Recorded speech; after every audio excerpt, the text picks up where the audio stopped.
Nope.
I beg your pardon.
Hey, Desmond.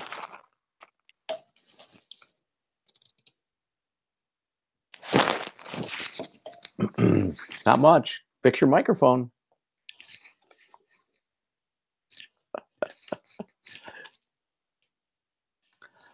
Do you have a Lawrence Tech computer?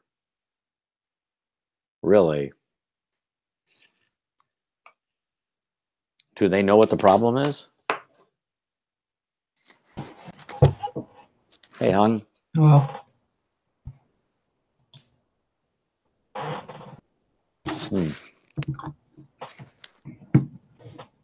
just 3 of us. So far, still early. I just shared with you the final assignment. So there's 2 emails. Disregard the first one. Go to the second one. Okay. Google Documents shared. Okay.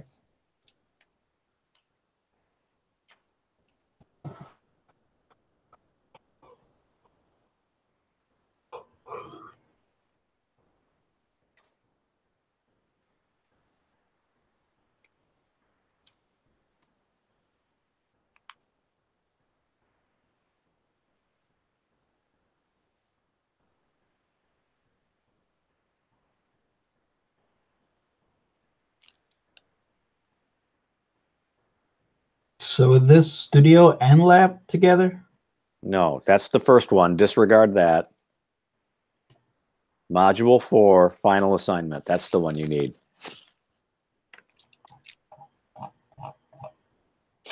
Yeah, the second email, it said module 4/benchmark 3. That's the one. That's the one. So this included with the lab, or the lab gonna have its own? No, the lab is dance class. Okay. Remember?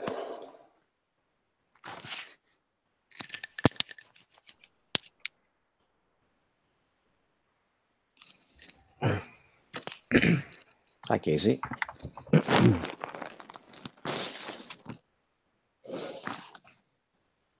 Casey, I just shared the final assignment. Make sure you read the correct email.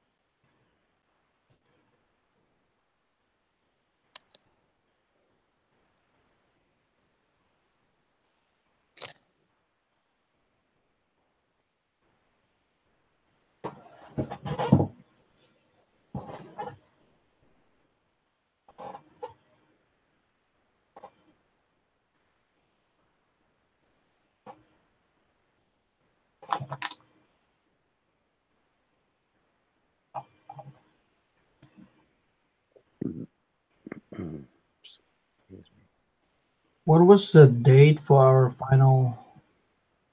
April presentation again? April 24th, I think. Yep. April 24th and 26th.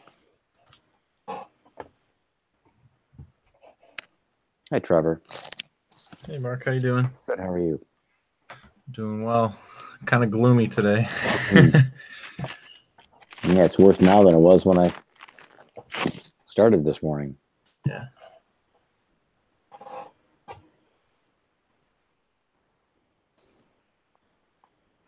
Got it all figured out, Hung? Yeah. So, okay.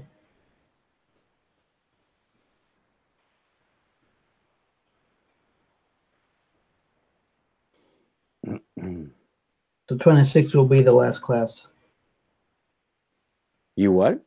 The 26th April going to be the last class for us. No, that's the April 26th is the second of two final review nights. And then when will be the last class? The last class. I like that. I like that. The last class is May 1.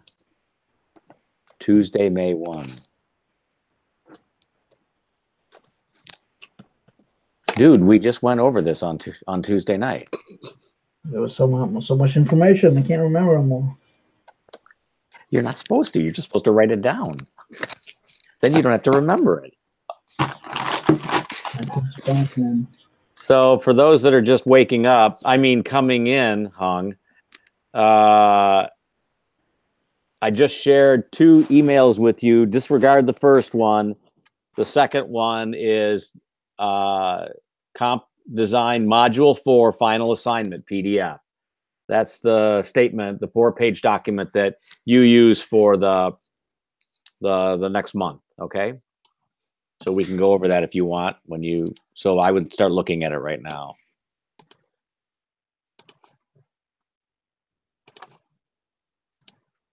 This is a little bit more sort of exotic in that it has options, and it's a little bit more explicit in so far as it has very specific expectations, right? I think, Cody, you actually kind of ask for stuff like that. So I'd like you to take a look at that. It'll take a few minutes to look at it. I will do. Thank you.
Nathan, I sent the final assignment in a shared document via Google Drive. Yeah, I saw that come in a few minutes ago. So Thank you. everyone's kind of reading that right now. Okay.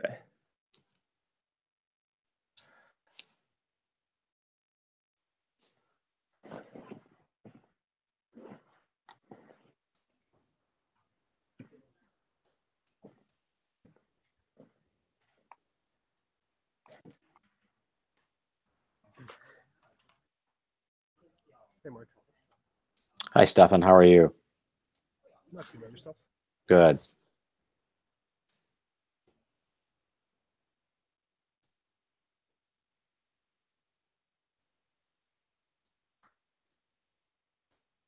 Stefan, I think you were here, but I'll just repeat it. The final assignment document is shared on the Google Drive, and everyone's kind of looking at that right now because I want to go over that before the weekend. I think for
sorry.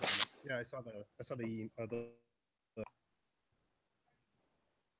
I can't hear you very well. Can you maybe Can you hear me pull now? a little bit better? Okay. I've had problems with the laptop today. Okay.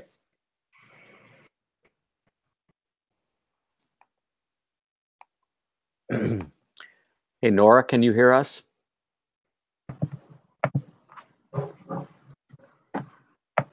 Hi. Yes.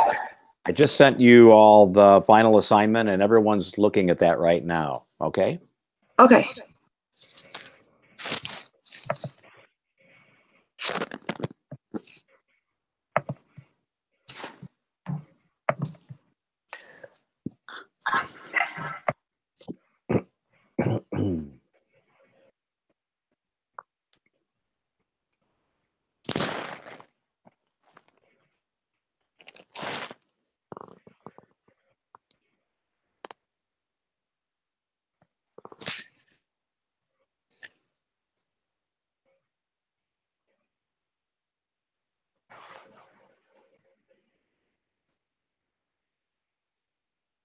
Roger, it looks like you finished reading it about 10 minutes ago. You must be like speed reader. Not really. I mean, I saw it when you sent it, and I was Okay. looking at it. Okay. I was kind of wondering, actually.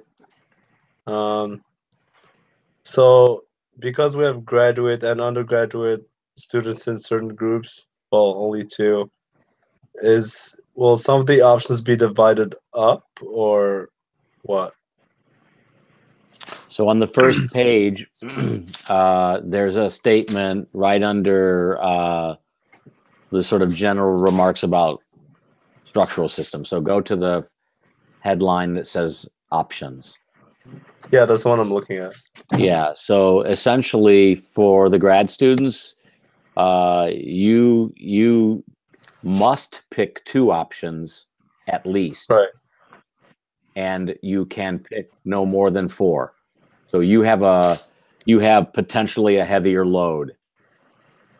But so that means the option only accounts for one of the members in the group? So no, I mean the options are for the project. Okay. So essentially, if, for example, in my case, Because if it's because I'm going to give these points to the project, not the individual, right. and I recognize that maybe there's undergraduates in a graduate group, so we'll have to work through that individually, sort of on a case-by-case basis. But essentially, if you get just for grins here, an 88 on your assessment, right, for benchmark 3, and you take 2 options, let's say, that are 1-point options, that bumps the project grade up to a 90, right? But like all efforts in a group project, I suspect that you all divide the tasks. Right. I'm not like trying to think of it like in a selfish way where I want to do what I want to do and you do whatever. It's more like, I guess in our group. So is there like a maximum per group or maximum per student? Per group. So Because it's per project. So for our project specifically, Are you guys all graduate students? No, but Yes. But that's the thing. So would that mean that our project gets a maximum of 4 instead of 3? If you're predominantly graduate students, yes. Okay. Yeah, I just wanted to make sure. Yep. All right. But by the way, last year most of the kids only took 1 option. I was just no, I'm serious. And most of the students only took 1 option, and there are some that are more difficult than others insofar as they take more time. And they worked sort of individually, right? Which I think is attributable to that. All right.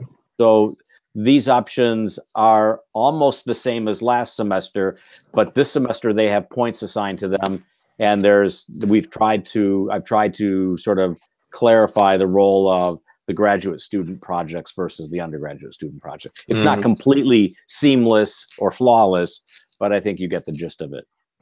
Essentially next week, right? Next week, maybe even tonight, you have to come clean. You have to tell me, right, which options you all are going for and who's going to do them, right? So you have to enter into kind of a truce or a pact, right? So that we can talk about that effort over the next 3-4 weeks. Okay. All right.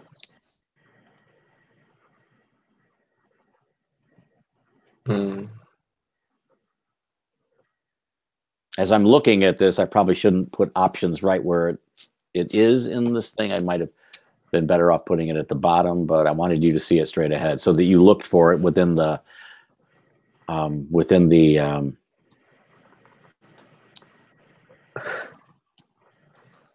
each of the points. I was kind of wondering what one of the options, the egress and life safety. Yeah. The option for that one is prepare egress through diagrams for the lower levels and parking. And I felt like after you discussed life safety with most of us, we kind of did that without looking at it as an option. Right. So how would that one work? Probably not. Oh, okay. But I want to be, because I want to talk a little bit about that option a little bit more, and we can do that. We can do this right now. When an egress component, when a stairway is servicing a lower level and floors above, there is something in the code, and I think John and Stefan talked about this, called convergence. Are you aware of convergence? Exiting convergence? So when the flow of evacuees is making their way down the stairway in a fire event, right? Right. The folks on the 5th floor are making their way down to the 4th floor, and the folks on the 4th floor are making their way to the 3rd. There's a moment in your egress calculations where the 2nd floor folk are converging onto the stairway at the 1st floor, and simultaneous to that, you're having evacuees coming up from the lower level to the 1st floor. So you can imagine that, right? Two ends coming to the middle. So there's a moment of convergence that happens there. It's called egress or exiting convergence. And it's a calculation that blends those occupant loads. You need to understand how that's handled in the code, and you need to provide an occupant load out of that stairway at the 1st floor at the maximum sort of condition. Right. So while you do have some of those things on your plans, and that's, good on you, as my friend in Australia says, there's more to do there for you to sort of earn that point, right? Right. That's a good thing you brought it up. Actually, I never thought about this idea of a convergence point. So Vajra, this is why they're paying me this massive money, right, to be an adjunct professor for you, right? Massive. I can hear the sarcasm there. Dripping off my tongue. Just dripping. Should we go over this? $2 in your wallet? No, basically, I'm paying you. Basically, I pay you to teach.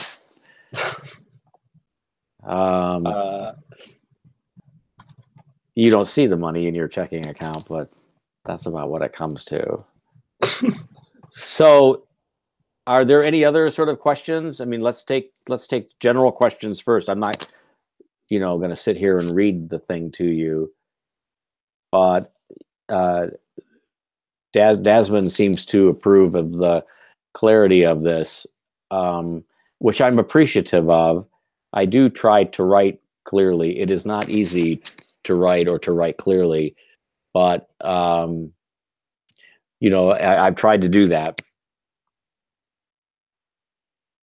I don't think there's anything in here that should be of a surprise to you, right? You all have been kind of doing these things already. Many of the things you've already done. And that's largely due to, I think, the fact that you've been working together as a team.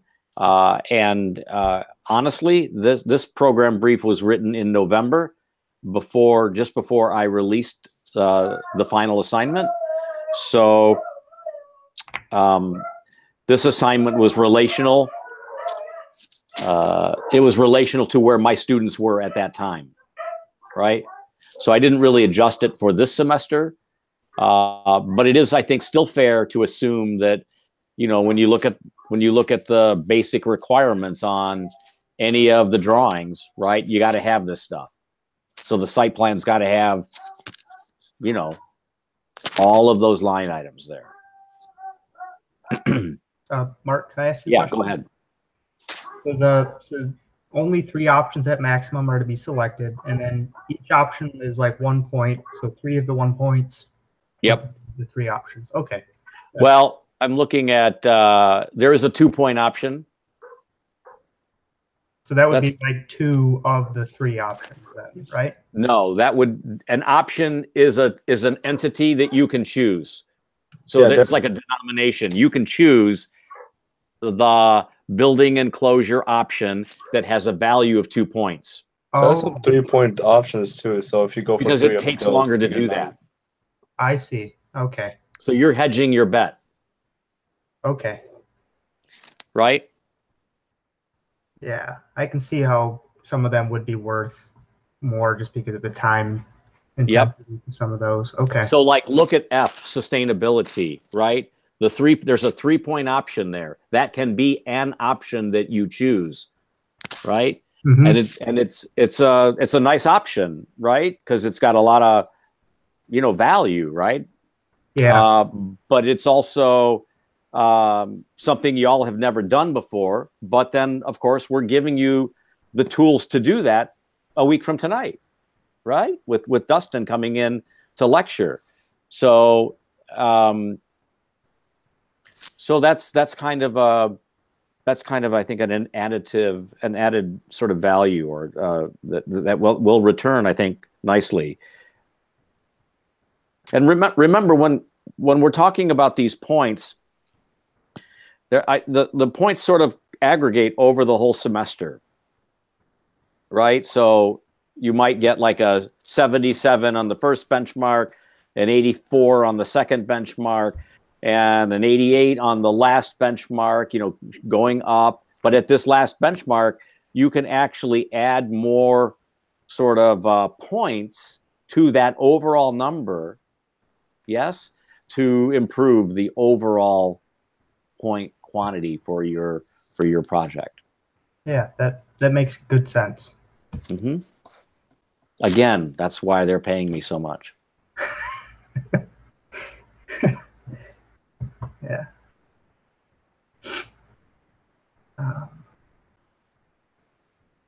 Has anybody ever done a comm check? Nathan, you have. Yeah, Yeah. Me too. I've done several, and res check. So comm check, let's just go there. And I haven't done one in about 8 years or 6 years. So bear with me, Nathan, because they may have changed everything that I'm just about to say. So feel free to correct me. But you can go to the Department of Energy's website, right? And you can download comm check, commercial check, or res check, residential check, right? For houses that you might be doing on the side, for example, or if you're working in an office that does homes, single family homes or whatnot, you can you can calculate the sort of energy sort of success, right, of the home you've designed. Indeed, the software for both, I believe, is still free. It's like an app that you add to your hard drive, and you simply, it's like doing TurboTax. You enter in all sorts of sort of general information, like where the project is, the climate, zone, maybe even more particulars about like the building's area and height and that sort of thing. And you start plugging in sort of data, right, that tells the software everything it needs to know about the roof, about the walls, about the glazing and materials of the wall, the floor decks, the base, whether it has a basement or not. And you make that input as careful and as accurate as you can. It means that you have to do a little bit of work on another sort of in another session to feed the software. Like you may have to calculate all of the areas of doors and windows, a task or an action that you've not done up to this point, right?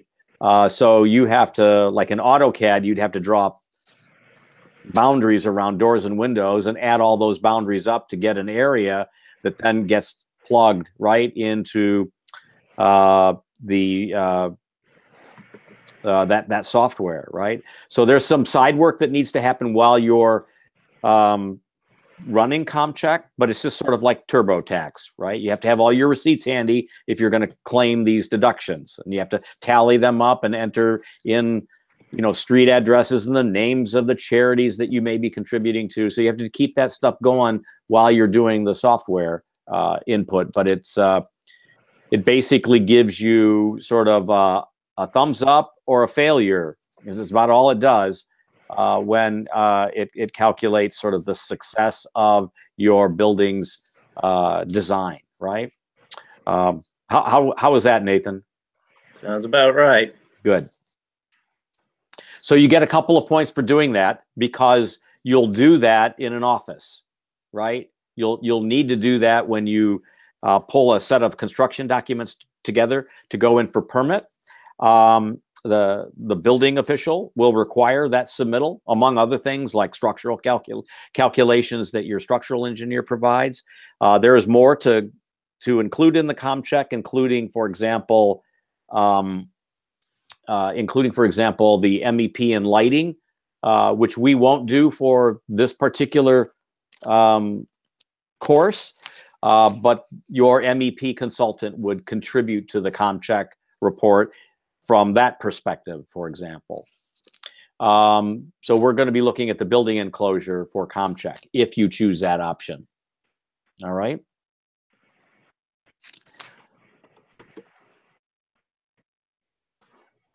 Do we need to go over any of the other options?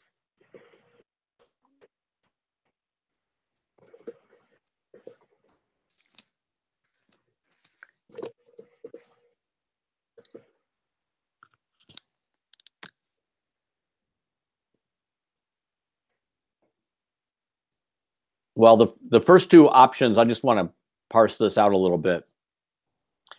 The elevations option that talks about the street elevation is meant to show your building in its context. So the buildings next door need to be defined and described as well as your building. So if you have that information, you may want to choose that option, for example. But this is an option that you need to evaluate carefully because you want to make sure you're showing the stuff that is happening in City Modern, the mansion, the apartment building, all of that stuff as a straight-on orthographic projection. The second option, the enlarged elevation with a matching wall section, that is maybe a slightly different kind of elevation because it'll be so much larger, right? We've seen some of that already this semester where the section is perhaps on one side of the sheet and then the corresponding elevation is adjacent to it, but it's a partial elevation. So what we're talking about is full height from the ground plane to the parapet, right? So the section needs to capture that much, if not more, and then the elevation needs to capture that much.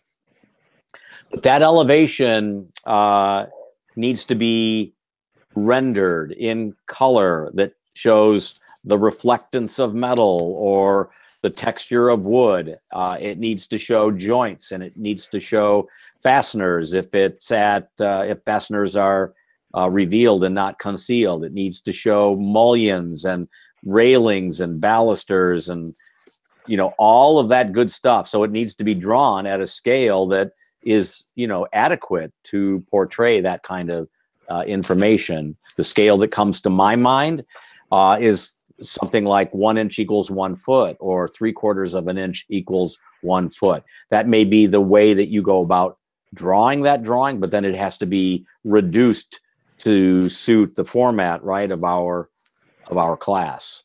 So that's something that you need to evaluate. The 3-point option: prepare a physical study model on a base with context, photographed for online sharing. That's a big one.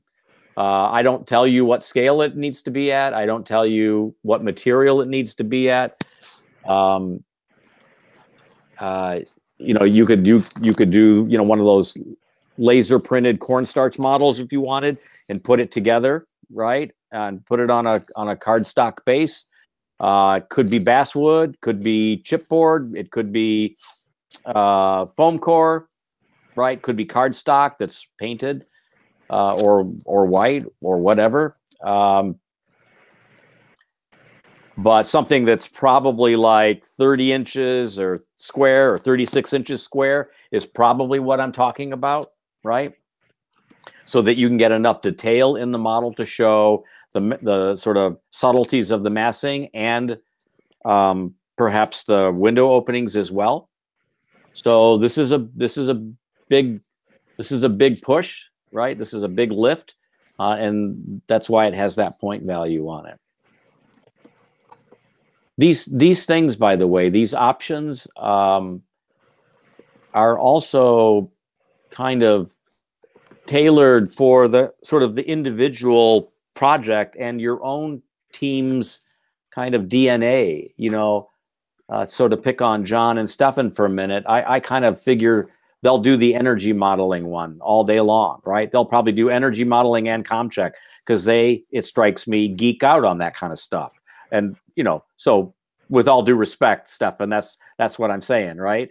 But like, you know, maybe Trevor, you know, because he did the sort of colorful Hundertwasser type paintings, he may want to do that rendered large scale elevation drawing because he likes to like think like that and draw things like that.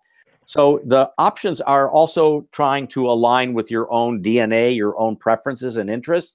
But whatever you choose, I assure you, and I said this the other night, that they will add value to the portfolio piece that is the Comp Design Studio project, right? It will help fill this sort of submittal in your portfolio out, and it'll make a very impressive addition to the portfolio.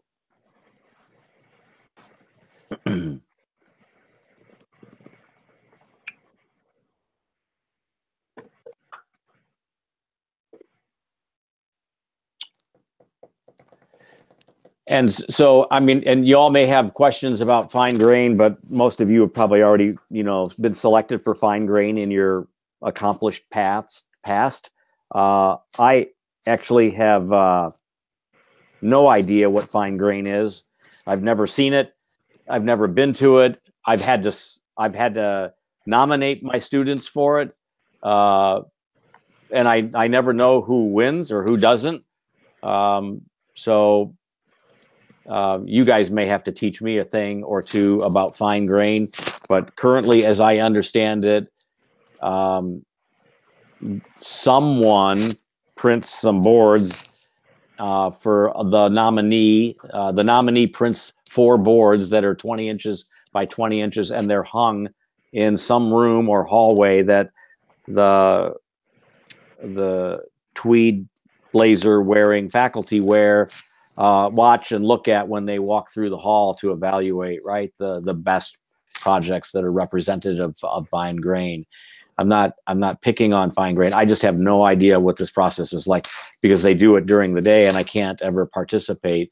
And because I've always been teaching online, I have no idea how the project, like if I pick Nora, if I nominate Nora, I have no idea how Nora's project gets in the hall. It's a complete and utter mystery to me. So I'm sorry, Nora, I'm not going to be of much help if you and Bodger and Hung, you know, get nominated. So you're going to have to work that out. But in any event, this is something that happens right after the reviews. So just when you think you're all done, right, fine grain comes back to snap you in the ankle and ask you to put something else together. So it's the gift that keeps on giving.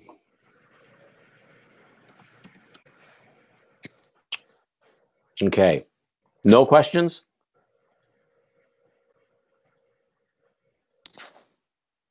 Hung, you're making me yawn. Stop it. So there's lots of particulars. There's lots of detail.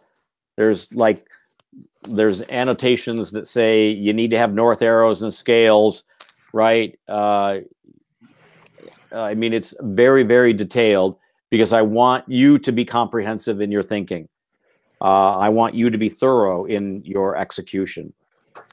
And one of the ways that I would suggest that you look at this document is that you print it and you color highlight the information on it. You get a set of colored markers or pencils and you highlight certain kinds of things that talk about required things, scales of things or quantities of things, right? And highlight that one color for each of the elements. And then you highlight the things that are suggested or encouraged, right? So that you understand that maybe that's not required, but it's encouraged, right? And then you also highlight the things that you've done or need to go back and fix in order for you to kind of succeed at essentially crossing off the item. So this thing needs to be not just this, I think, passive document. It needs to be an active kind of, if not interactive kind of document that you look at every day until Sunday the 22nd. All right. I want to say one more thing about program briefs, because this will be the very last one that you'll ever get short of an RFP in the sort of professional world where everything is going to be spelled out. In graduate school, ladies and gentlemen, they will be completely opposite of this. They will be open-ended. They will be vague. They will fit on one sheet. They will drive you mad. So I want you to be prepared for a culture shift when it comes to the way that our faculty share with you their project in what will be, I hope, a very exciting format for you, but it will never look like this again. So relish this moment, chew on it, because you'll never see it again at Lawrence Tech. Okay?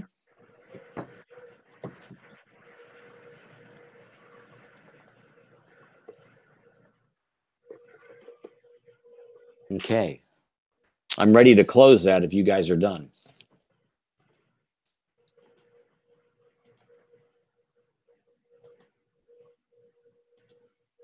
I hear nothing.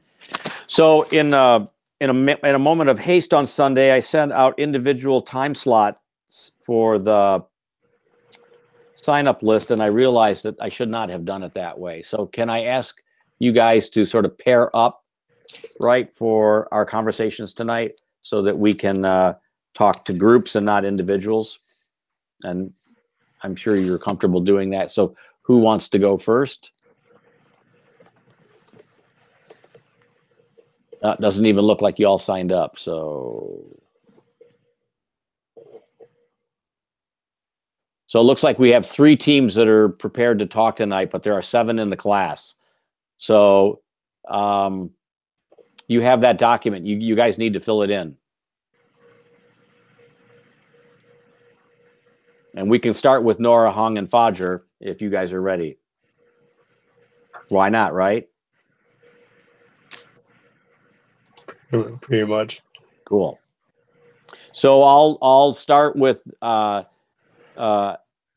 dream team, move on to Casey and Caitlin, and then Richard and Cody, and then I'll need to visit with each of you after that, all right? I mean, with the other 4 teams.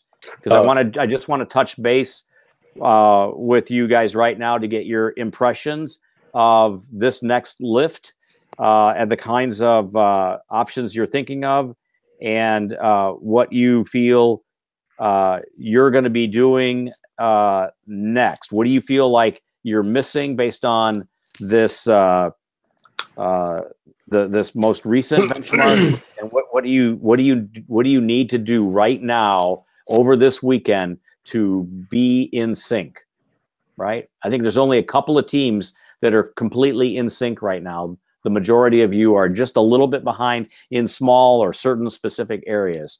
So I want to make sure that we sort of talk about that. So Fajr, Hung, and Nora, we'll go to you guys and open up that conversation, and I'll visit with the rest of you after that.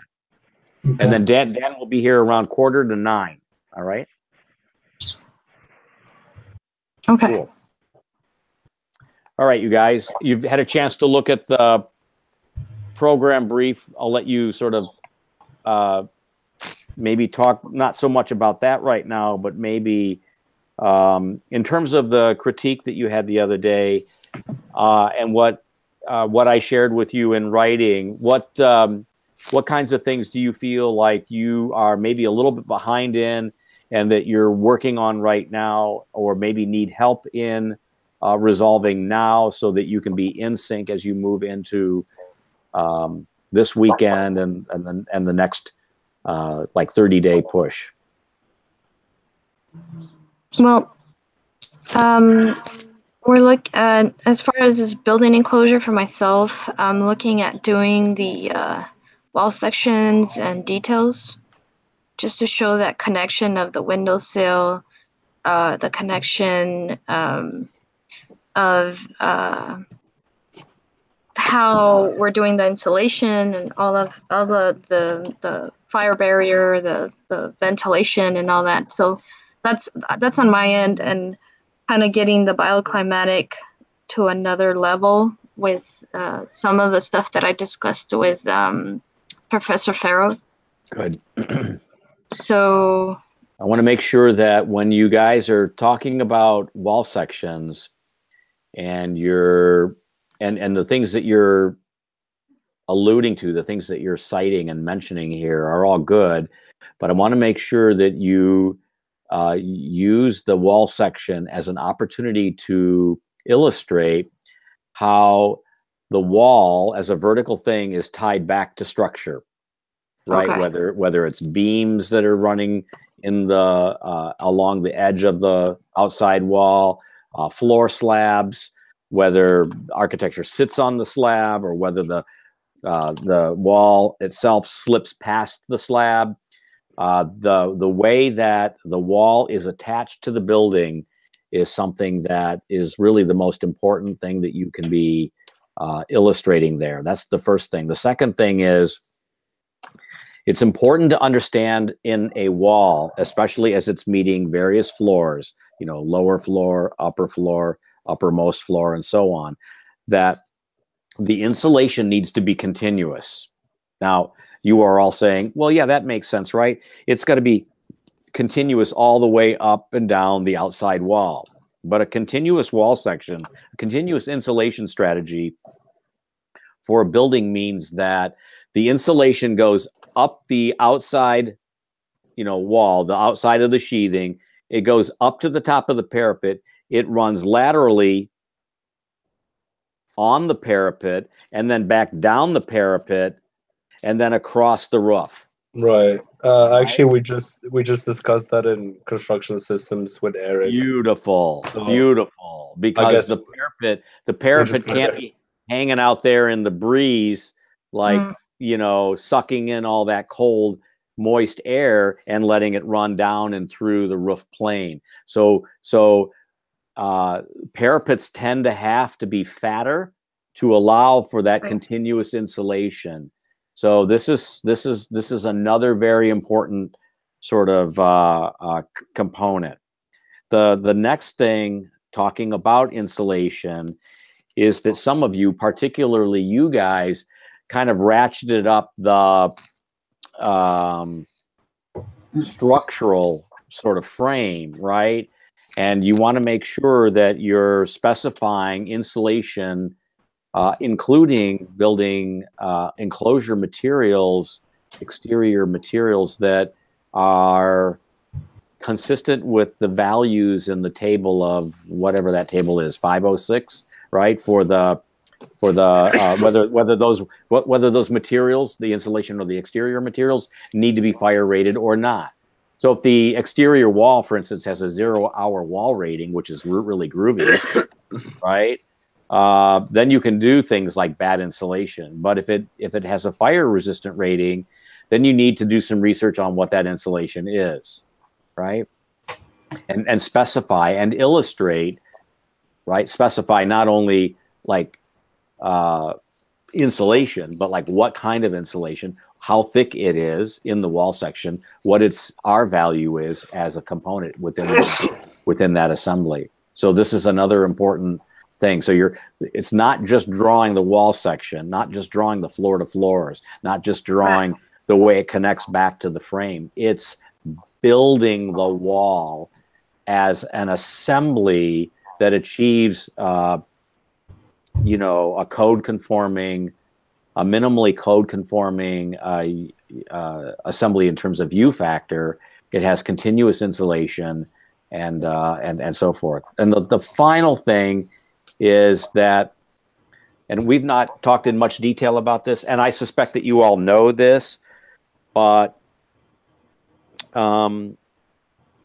almost every, let me say it this way, I cannot think of a wall assembly that does not leak, that does not let or permit water in some form or another into its interior.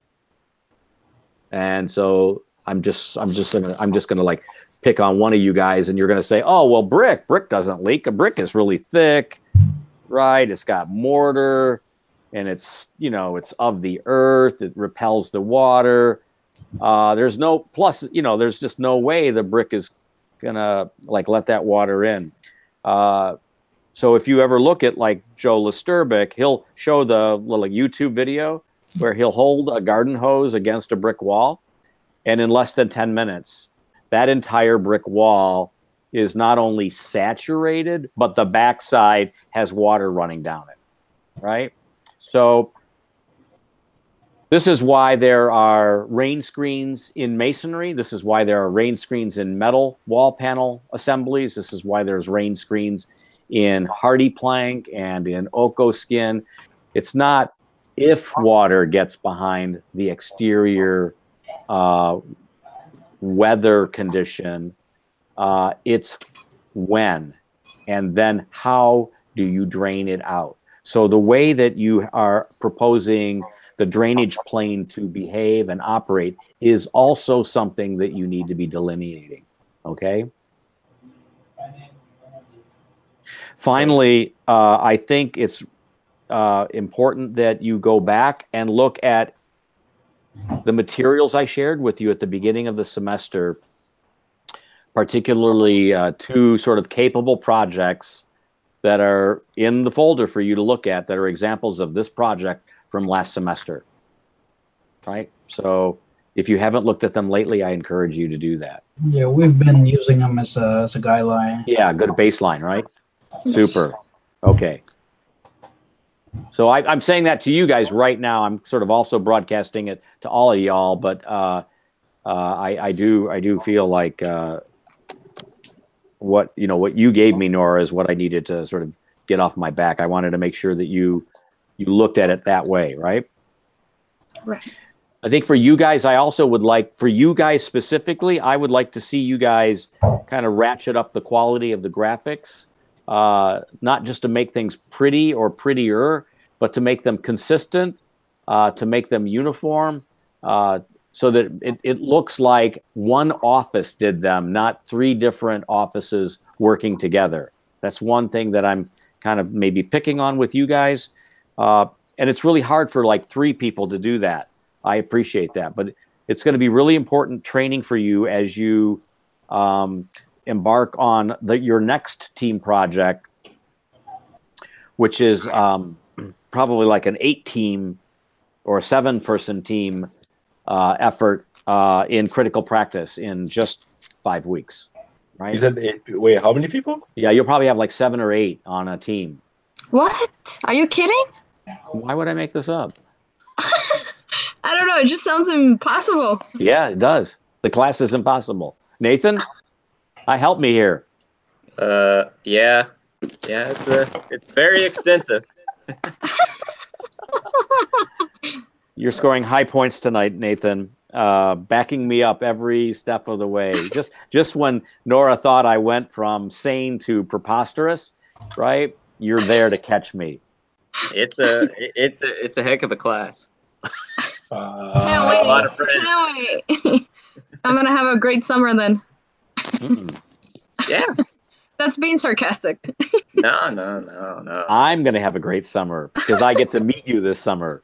Well, yeah. The pleasure is gonna be mine too. Yeah, it's probably, it depends on the number of students. I think they typically get, and again, Nathan, chime in on this. I don't remember how many y'all had, but I think there's like 70 to 90 students. Yeah, there were like 5 teams of 13 or so. Also 13 or 13. 14. Yeah, it's a whole studio group project.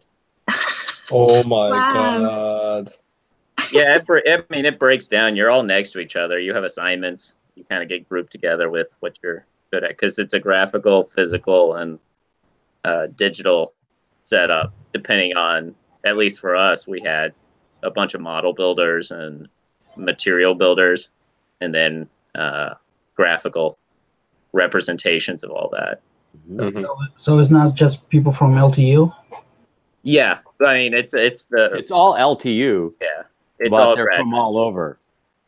From El Paso, from Farmington, from Ann Arbor. They're from all over. Yeah, so you'll go to the studio in the morning, learn some stuff about the represented teacher, and then you'll go into your first set of assignments, and it's 4 weekends over the course of the summer. Yeah, So like 10 weeks or 9 weeks. Yeah, it was 10 weeks, and it was the first week, and then you had 2 weeks in between where you kind of completed that first workshop of ideas, present that on Friday, and then Friday afternoon you start your next project, which you go through the next 2 or 3 weeks. And so on. Wow. So I'm glad I don't have to do that this summer. Oh, you already did it. Not to gloat. Nathan, that was a gloat. Nathan, who was your professor? Plowright. Plowright's the Okay, he does the summer. Okay.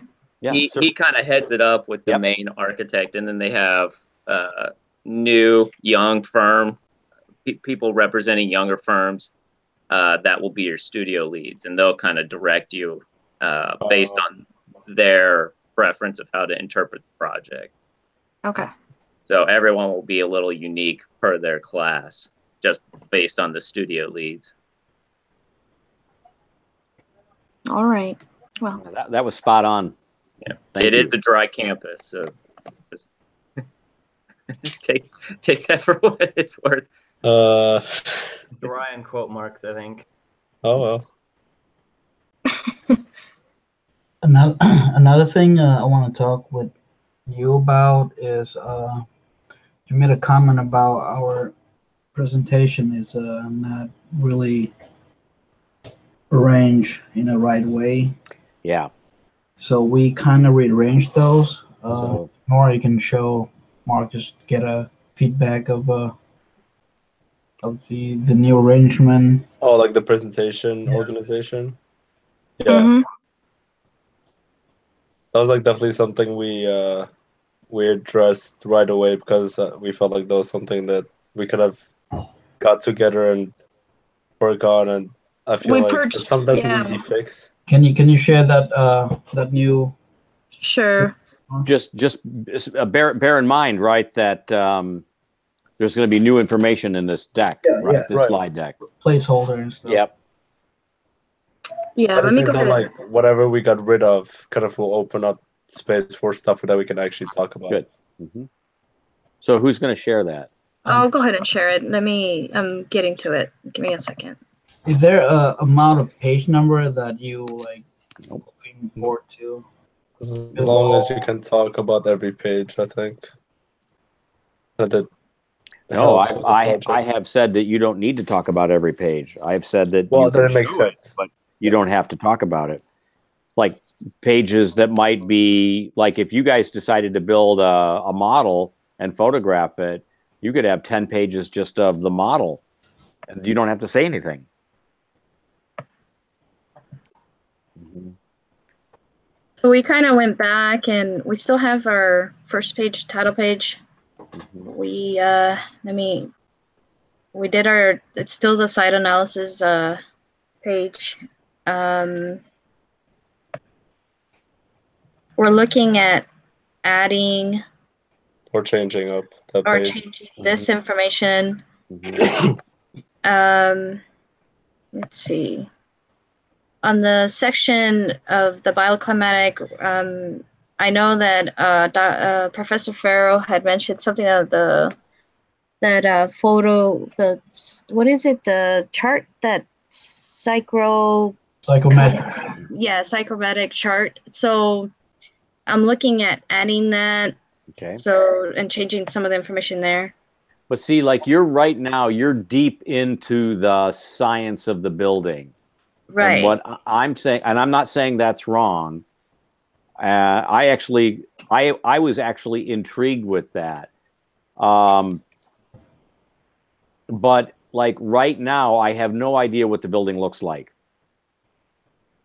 Okay. So then then there's maybe some need to, in my opinion, and it's just worth it, sort of evaluating what I have to say here.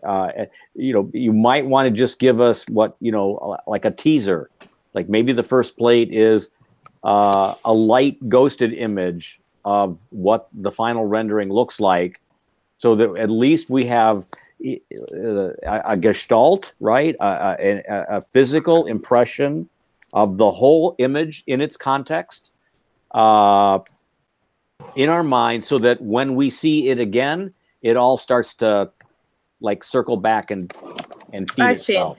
So like a black and white silhouette. For example, yeah. Okay. And we started, we kind of got rid of a lot of those 3D illustration diagrams that we had. And then we went straight to the structure. So after programming, straight to the structure, and then from there it went to the floor plans, and then our elevations and sections, and then now going and breaking down into the unit. Mm-hmm. And then kind of providing his information of the reflected ceiling plan. I might pause there. Go back up before you jump into units. I might do a 3D view here, right after. Okay, so right after the sections, do a 3D. Yeah, because these are kind of those base drawings that all architects need to have, but they are also cumulative. So it might be a good moment to sort of stitch this all together, and which is what our inclination is, and then get us into the more detailed interiors. So the 3D view, you're thinking like you may end up having 2 or 3 3D views, right? So it doesn't have to be a rendering. I'm not saying that, but it could be. But it could be kind of like a 3D axonometric. Okay. Right? That's kind of an aerial axonometric that just gives us a sense of things. When I'm thinking back to those really kind of exaggerated Revit renderings that Jess and Nathan did, kind of like straight out of the Revit world, they could actually be something like that, a couple of views like that just kind of help us put it back together and remind us of that first image.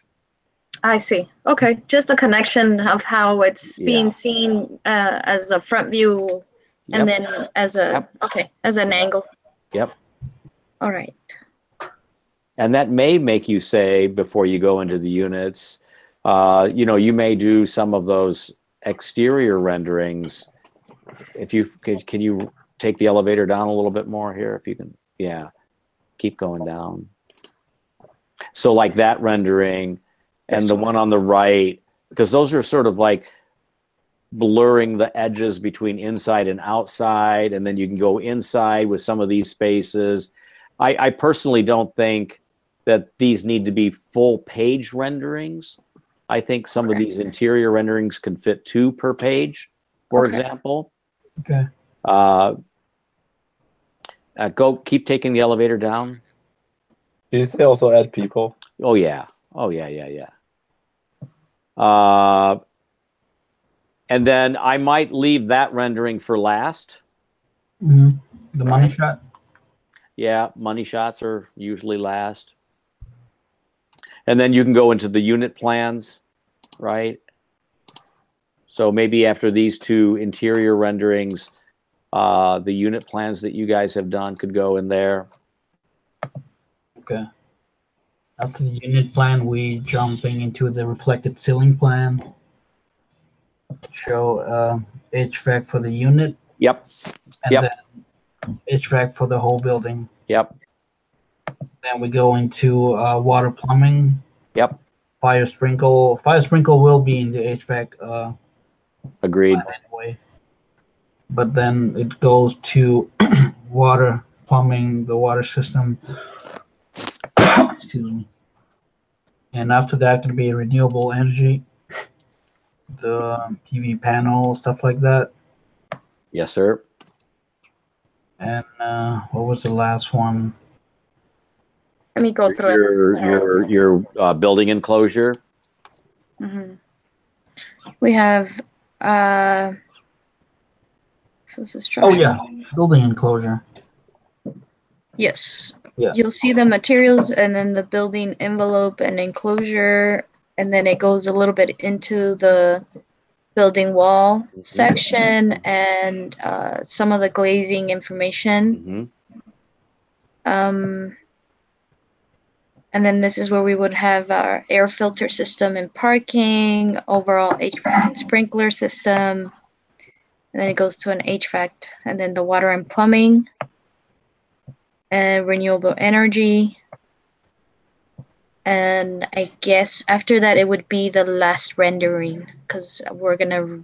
Or renderings. Renderings, yeah. So the one thing that we still kind of lack with is the lead point. So that could be, you could do a plate or 2, depending on how the format is, that shows where your building is in that point tally, because I think I made that one of the options.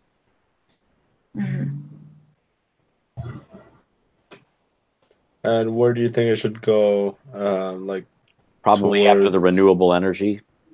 Okay, right here. Right. So we just have to like show the points, the lead points throughout the, like how Cody's has on his group project. Hey, you guys are in pretty good shape. Oh, we want to be in better shape. Right, because you guys are a team of 3, right? Right. You're the dream team, right? You'd love that. Right? where none of you guys has like a normal name like Nathan, right? So I adore you guys, right? You can call me Henry if you want. If I need to, I'll do that. If I ever have a chance to meet you. Well. So yeah, the team of 3 is kind of a curse and a blessing, right? Because it gives you all this horsepower, but then there's also kind of that anticipated, just volcanic sort of amount and quantity of output, right? That is expected, right? But you guys are in much better shape today than you were even just before the benchmark 2. So I think if you guys continue your editing sensibility, start looking at how all of these pieces are talking and how they're talking to each other, you're going to be in even better shape. Okay. So I think we will make like a theme, like a background theme, so that everything that they will look like they made by the same person. Exactly. Thank you. So Yeah. your font, for example, Yeah. is one of those things. Page numbers is one of those things. But like north arrows and scales, leaders, lines, the colors in the lines, whether the line is a series of dots or dashes, whether it's solid or like 70% opaque, you guys have to decide that. Even the renderings, if you're going to like use the Hamilton Anderson rendering, which was like Lumion in this particular instance, then any other renderings have to like be in that same vein, or they should be completely different, because they're, you know what I mean? So that's part of the way that you make the presentation cohesive. I will replace the background on the money shot, because we're gonna take the actual pictures and edit it. Sure. All right. Okay. Cool. All right. I'll let you guys go. All right. Thank you. Thanks, guys. Casey? Caitlin? Thank you. Thank you. Appreciate it.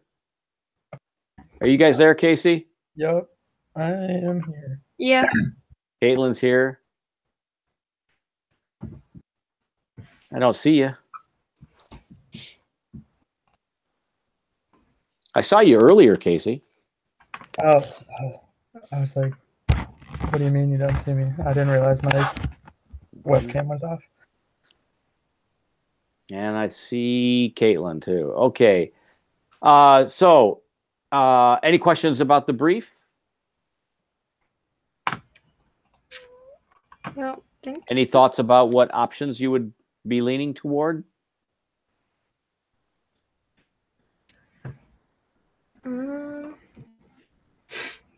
Maybe the elevation one with color. That's a pretty easy, low-hanging fruit one. No, it's an important one. It's a good one. I'd honestly like to see you guys get more points, right? Right, to help you guys along. So I definitely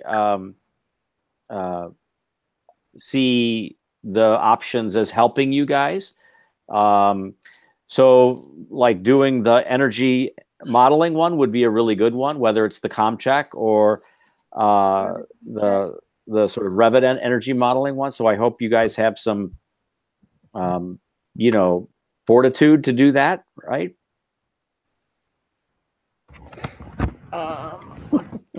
I'm looking at you, Caitlin, and I'm like going, oh, she seems agreeable to doing that. Yeah. Okay, good. Because I think that'll be another low-hanging fruit. It'll be difficult, but it'll be a good thing for you guys to try to do, to sort of bring the points up a lot with a very easy, you know, as a very easy choice or option. But I think it more importantly will add even more heft and sort of humidity or bulk, if you will, to the content of your presentation. Your project's actually really solid. It could be a little bit better, a little bit more finessed, and but I think also the value of your work is that it's a really sensible building, and I want you to kind of maintain that discipline, that sensibility. Okay. Let's see, what was the other one? Site plan. I think that one is something that I could do. Yeah, not a lot of teams actually did proper site plans. There were drawings that kind of said site plan, and they were kind of a site plan and a diagram at the same time. But like a site plan needs to be contextual. It needs to be informative. It has to have streets and curbs and sidewalks and sidewalk joints and, you know, street lights and plantings and planters, and, you know, it has to have a lot of stuff going on in it that gives some substance to the place and how the building sits on the place. So that's actually a really important drawing, especially if you don't really have one just yet. Yeah, we don't. I know that. And then I really like building models, so I'm kind of looking at that one. Just because I think they're more fun than all the computer work. I like actually like hands-on stuff. So Well, you're an odd bird, right? Because that's kind of makes me weak in the knees hearing that. I love hearing that. It's not that common anymore. I had a conversation with Caitlin, who you have not met yet, but she was president of AIAS in 2012 at UDM when the University of Detroit won the national sort of chapter award, right? And or she was chapter president in 10-11. In 11-12, she was a thesis student of mine. But nevertheless, she was saying to me just yesterday that the reviews that she's seeing fewer and fewer people doing physical models and kind of like exploratory drawings or exploratory models or paintings or charcoal as a way to explore ideas, that more and more people, and she's not even 30 years old and she's saying this, right? And she's seeing less and less of it in favor of more and more of you guys thinking and designing by working in the computer. So I'm delighted to hear you confess, Casey, that you'd rather do a model. I mean, like, I don't know if you were reading all the comments that me and Tassie were having, but during ID3, it was like okay, I'll open those up. Oh, God. It was like a mixture for me of computer and model building. Like, I did a lot of study models using the laser cutter, but it was more like I would show my professor a model and he would make comments, I would change it, and I would quickly like make a little laser cut file and I would go laser cut it and build it before the end of class, just so that I could show him like newer. And what kind of media do you like to work with? I mean, I've made models out of steel and I mean like chipboard and foam core and the general. I've done clay. I'm trying to think, like, what was my ID1 used like actual sticks and stuff. There's plaster, everything. Okay, that's exciting. So I'm encouraged by that.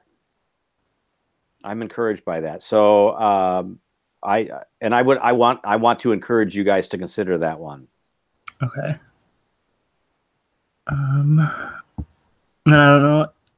My like computer, I don't know if you saw that I left right when we started. I don't know if Caitlin went over anything that she was looking at. Nope. I just said are you talking about for the options? Yeah. You want to look at? I just said the one for the. Oh my god. The elevation possibly, but. Yeah, the contextual elevation. Yeah. That might be nice to have with the contextual site plan.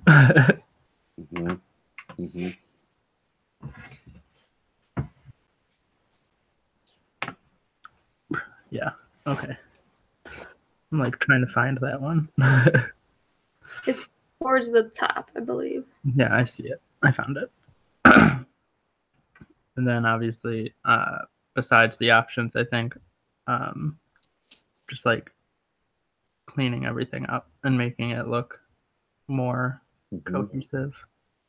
Because we've had some problems with that. I know, like, Caitlin has an InDesign file, and I tried to use it, and it's like, if I use it, I don't have her files for the InDesign file, so I can't do it unless she saves everything in the same folder, and it's like, I don't have her fonts, and so it's like hard. Yeah, so maybe just one of you has to do that stuff. Yeah, we gotta find a way to get it all together so that it looks nicer. you guys ought to think about ComCheck or the energy modeling too. Yeah, So, the contract would work. so take a look at those as options, and that would fill out your sort of roster. I think I can do the energy modeling. Because we've been doing it in Dustin's class. And you can, and since you have that connection, you can, you can consult with him, right? Mhm. This is the other reason why I bring Dustin into this studio, because he's amenable, right, to working with you as you build the energy model. So you can exchange emails with him and say, dude, I didn't understand how to do this or that. And he'll send you a reply. He'll give you screenshots, what to click on. He's very, very agreeable to that. So this is another sort of aspect that I think you should consider. Mm-hmm. Should demonstrate use of inter. He was very helpful to my students last semester. Several of them did the energy modeling. Okay. I'll definitely talk with him. All right. I know we're moving into our final project, so I wonder if, and he did say we needed a completed building, so I want to know. Yeah. Well, you need it for the ComCheck as well. I don't think I'd do ComCheck and the energy modeling. I think I would do one or the other. I'm just looking into like maybe I want to know like, because I didn't start using Revit until last semester, so when he says complete building, I don't exactly know like what he means by complete building. Like, does it have everything? So how is the building modeled today, you guys? Because I know you guys had some drawings that were AutoCAD. I think the plans that you showed me, Caitlin, were CAD. Well, they were put out of Revit. The floor plans? Yeah. Yeah, they're now. I had started them in AutoCAD because I was more comfortable with that, but then they've all been switched over into the Revit stuff. Okay. So that then, yeah, leave the ComCheck behind. I would go to the energy modeling.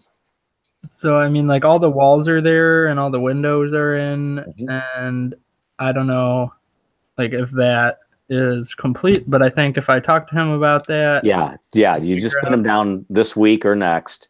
Yeah, I have class with him tomorrow, so I can bring that. I've got Mark Studio, and we have some options, and I'm going to choose the energy modeling, and I'm going to be in the lecture next week. Can you just give me a heads up on how I should understand a complete model to mean to you? Yeah. All right.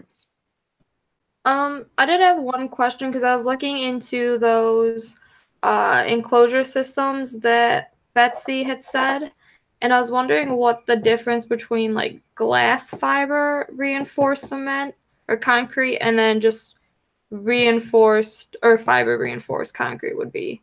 Probably not much of a difference. I think it's just a function of like what materials you're wanting to go with. The Tactile, which is a product that I like, Tactile, I believe. Yeah, I was looking at that one. It is what it is, and we're using that right now. It's local, it's affordable, and it's probably comparable to what you're looking to use there. Okay. All right. What else? Have we seen? Can you pull up your slide deck real quick, or maybe I can do that? From last benchmark? Yep. That's what I mean.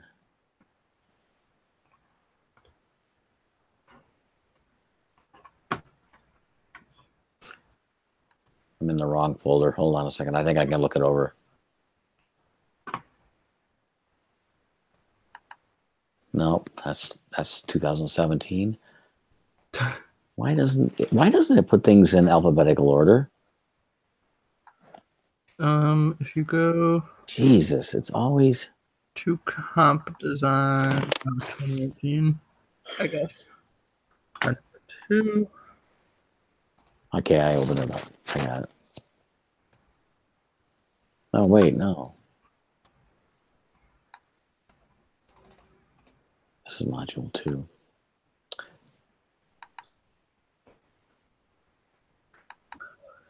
Okay, I have it.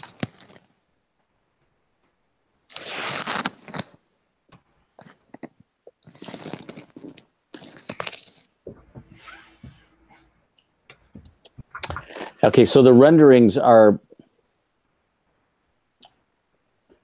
those little like site concept design renderings that you did. They're really kind of severe, right? And they're probably not, you know, appropriate for what we're looking for. And I've never really seen a perspective of your building. I've always had this like cell phone tower vista of the building. Mm-hmm. So I feel like you need to explore for yourselves and explain to yourselves what this building feels like on the street in its context, right? What does it look like next to City Modern? What does it look like next to the apartment building to the south? What does it look like next to the historic mansion? And get into modeling it three-dimensionally, and Revit will afford that. So I'm not really clear what your rendering sensibilities are, you two. So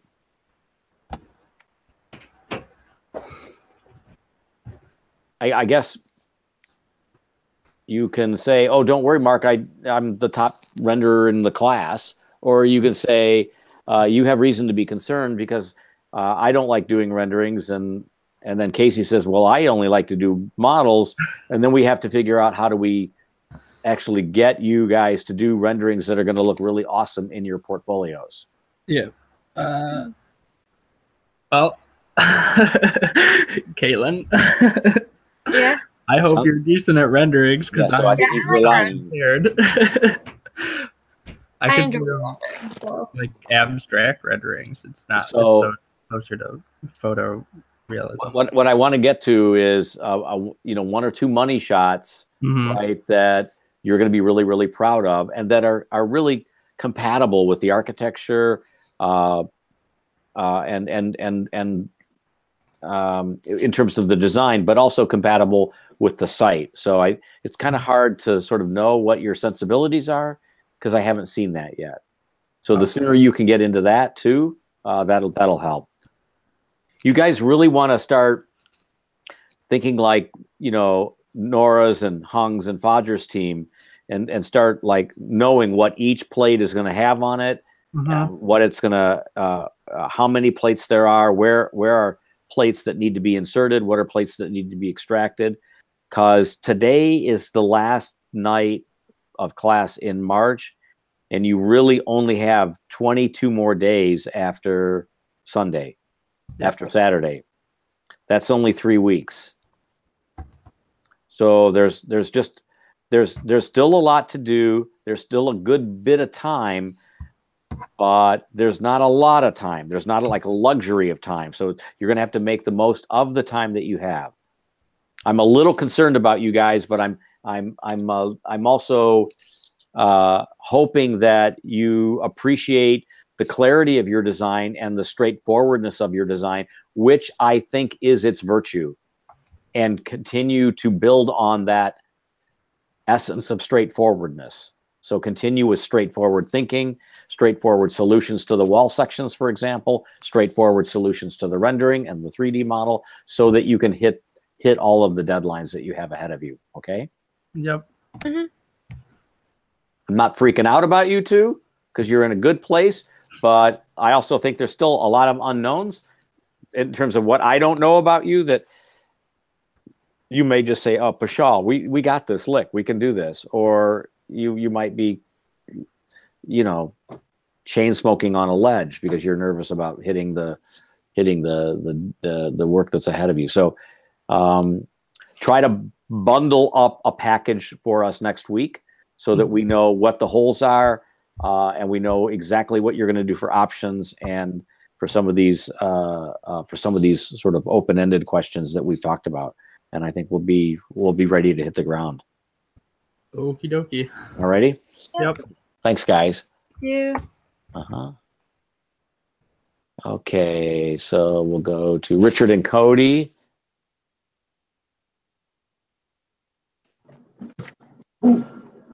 Hello. Hi, Richard. Hi, Cody. So who wants to, do we have to go over anything? So we met up yesterday and made basically before you had sent out the sheet, we made a kind of a giant checklist for what we intended to produce for the final portion. If we could kind of go through that with you before. Yeah, let's look at it. You want to share it or? Sure. Richard, could you screen share that? You have to find it first. Okay. And I had a couple questions about the importance, or I guess the time spent, or I guess I want your insight, I guess, a little bit on how much time to spend on each particular thing that we've put together. With the 10 minutes, we've got about 46 sheets. Yeah, that you can do it. Laid out, and that gives us like 12 seconds a sheet if we were to spend time on each sheet. But for things like the floor plan sheet set, we would kind of go through the garage level, the main floor, and then look through the first residential floor and kind of fly through the rest of the floor plans because they're all very similar. Yep. That type of thing. I got it now. Oh. Okay. Yeah, so kind of what I was mentioning, the floor plan sheet set with our renderings below that. Richard, if you could go to the systems. Well, let me just pause you right now for a moment on like 14 and or 15 and 16, for example. Yeah. Like don't, for example, I would say don't go into great detail about the photovoltaic array on the roof plan, and take time to sort of explain everything that's happening up on the roof, and then go to the roof render that shows all of that stuff, right? You may not even need to mention how many photovoltaics are on the roof, because the render may just have a leader off of one of the photovoltaic panels and say, 246 unit PV array. So use every drawing that you have in a complementary way. And remember that while I say that you don't have to talk about every drawing, you want to make sure you talk about the right things on each drawing, and use the right drawing to talk about it. So the roof plan, in I think most people's mind, it would probably be the most difficult drawing in the world to explain, because no one ever A, sees a roof, and B, everybody has trouble reading a plan. Not our audience, right? Right. But like your mom and dad won't understand a roof plan, I assure you, but they'll understand the roof render, right? Yeah. So when you have 3D drawings to show, let those tell some of those stories maybe a little bit more efficiently. Okay. Like you can go on down to your point. Yeah. For example, since you brought up the solar array, we actually decided to move that information into the systems side of the presentation instead of presenting that in I guess the site or the floor plans being more the design side. Yeah. I moved the information about the electrical systems into the more like in the HVAC and plumbing and electrical section. So yeah, I agree. Yeah, I'm initially comfortable with that. Okay.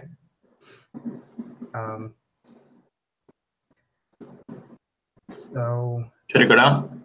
Yeah. I don't know how far. So okay, and then also after our elevations sheet set, we are getting into in the way we're displaying the life safety, both the egress sheets and the occupant load sheets. I thought it would be a good way to kind of transition from a section cut floor plan, because it's just a horizontal section cut, right, into the vertical section cuts, which we'll be using to detail some of the structure. I don't know if that's a good spot for our life safety information, or if we should kind of use that or present that elsewhere in the presentation. Well, where else do you think it would go? Where would 28 and 9 go? Well, right where they're at right now is where we thought might be the most. But I mean, if they weren't there, is that what you're asking? In terms of where people would expect that information to be, I guess, is what I'm asking. Scroll down a little bit.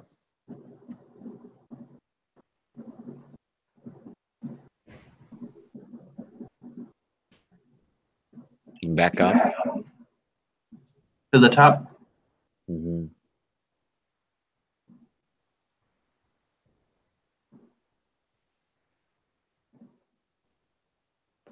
You know, I guess the only other place would be like between 16 and 17 for those two items. Mm-hmm. For 28 and 29. Okay. But it's something, you know, you could put it there or you could leave it where you've got it. And since we're looking at and talking about a slide deck, it's something you can change quickly, even the day of the prez.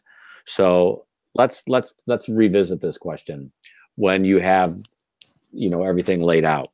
Okay. Okay.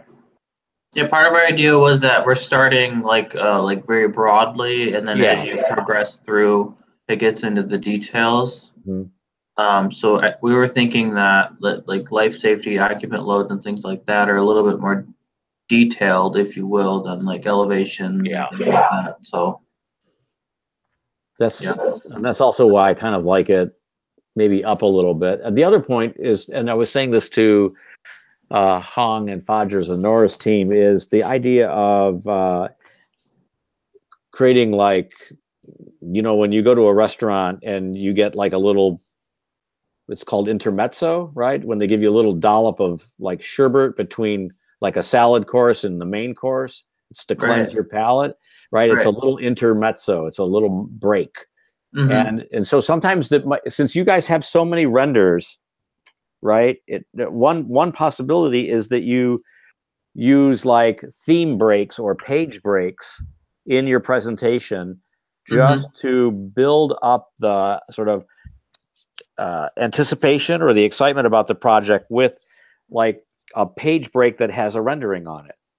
And maybe the rendering actually needs some text on it that says, you know, I'm just going to say this, a laundry room or roof view or something like that. Because we're not like, we haven't maybe put the whole building together yet. But these things can help tell the story in a more sequential way. And since you guys have so many of these things, it might be a good way to use them. Okay. That makes sense.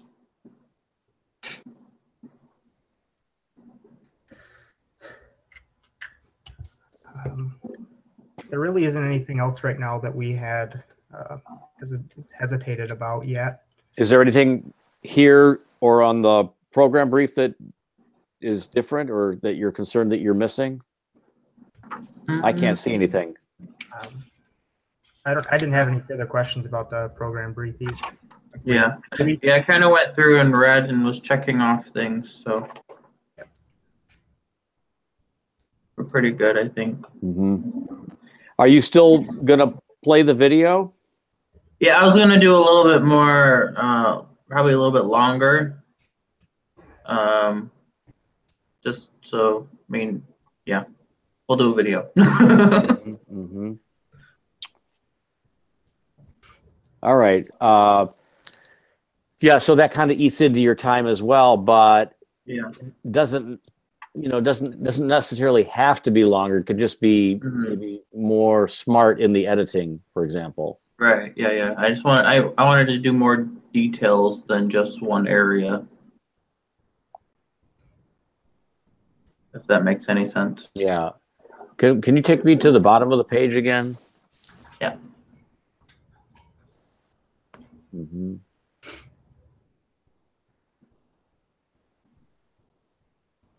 All right. Sounds good. All right, guys. All right. Thank you. All right. See you later. Thank you. So Dasman and Andrew,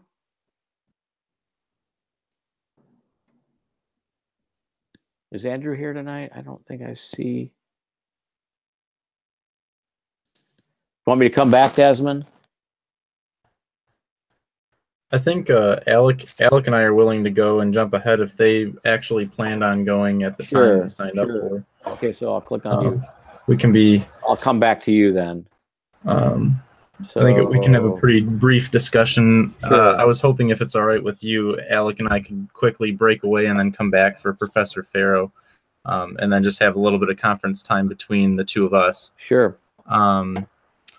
So I'm going to screen share real quick. You mentioned on Tuesday that our parking was something you wanted to see all squared. Oh, yeah, let's look at that. I'm hoping you'll be pleased to see it all boiled down to this.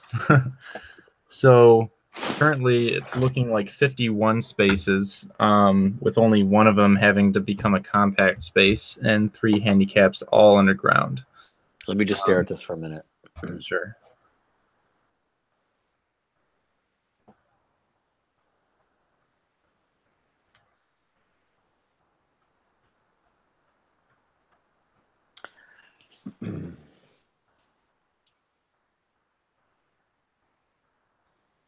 So where you've got paint at 48?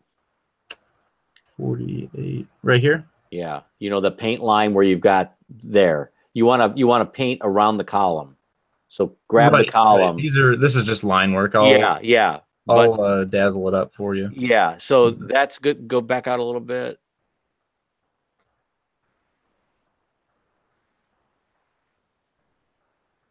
I'm a little nervous about 14C through 19.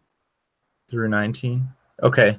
So could you lose the 12'6" lane to the left? Yeah. Lose this? Yeah.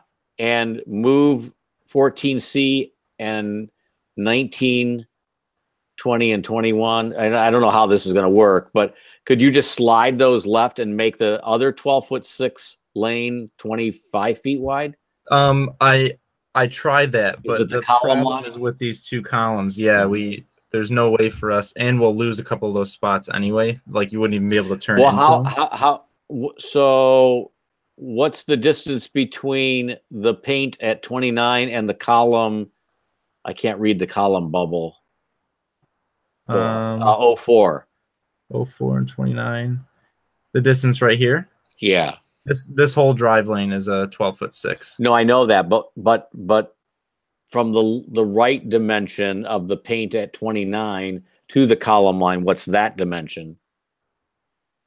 Oh, to here? Yes, sir. It's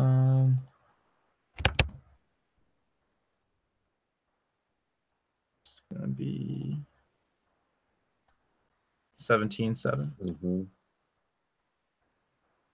But you've also got some slop between 24 and 34. 24.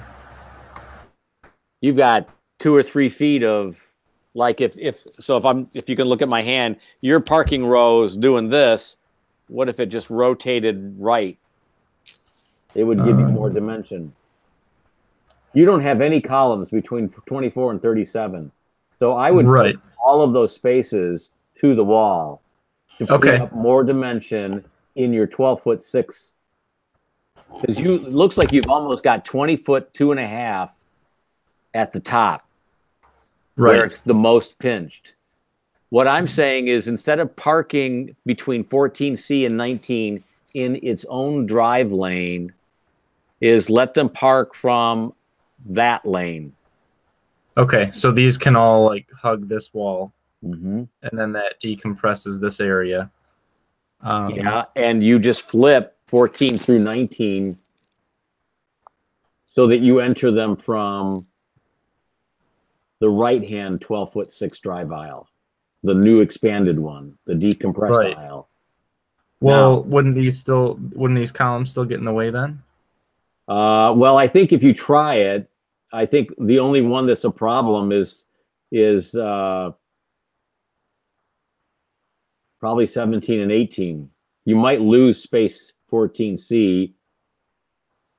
No, I don't think you will. Wouldn't it be difficult to make that turn though, 180 degrees to get into 14? Can you go back to the drawing? Oh, we just lost Trevor. Oh. I just lost that drawing. I'll pull it up on mine.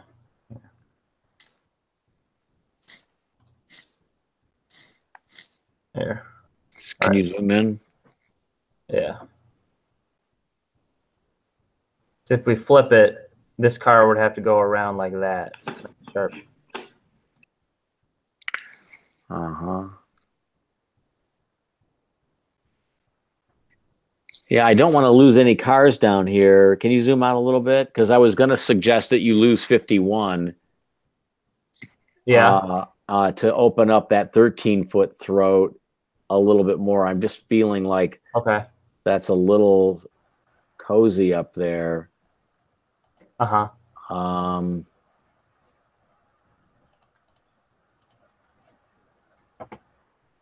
What's the drive aisle width when it's perpendicular parking between rows 2 through 5 and 6 through 10? Just go paint to paint. 6 through 10 here. Yeah, it's a 20 foot. So you do 20 feet there because you've got perpendicular parking.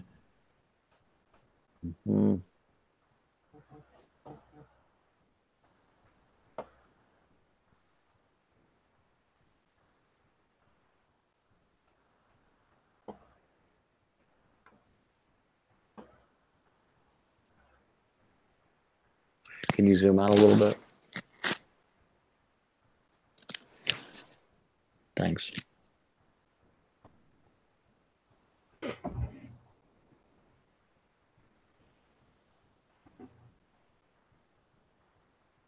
So you've got like one-way lanes where you've got 20-foot dimensions and then one-way lanes with the 12 foot. And I feel like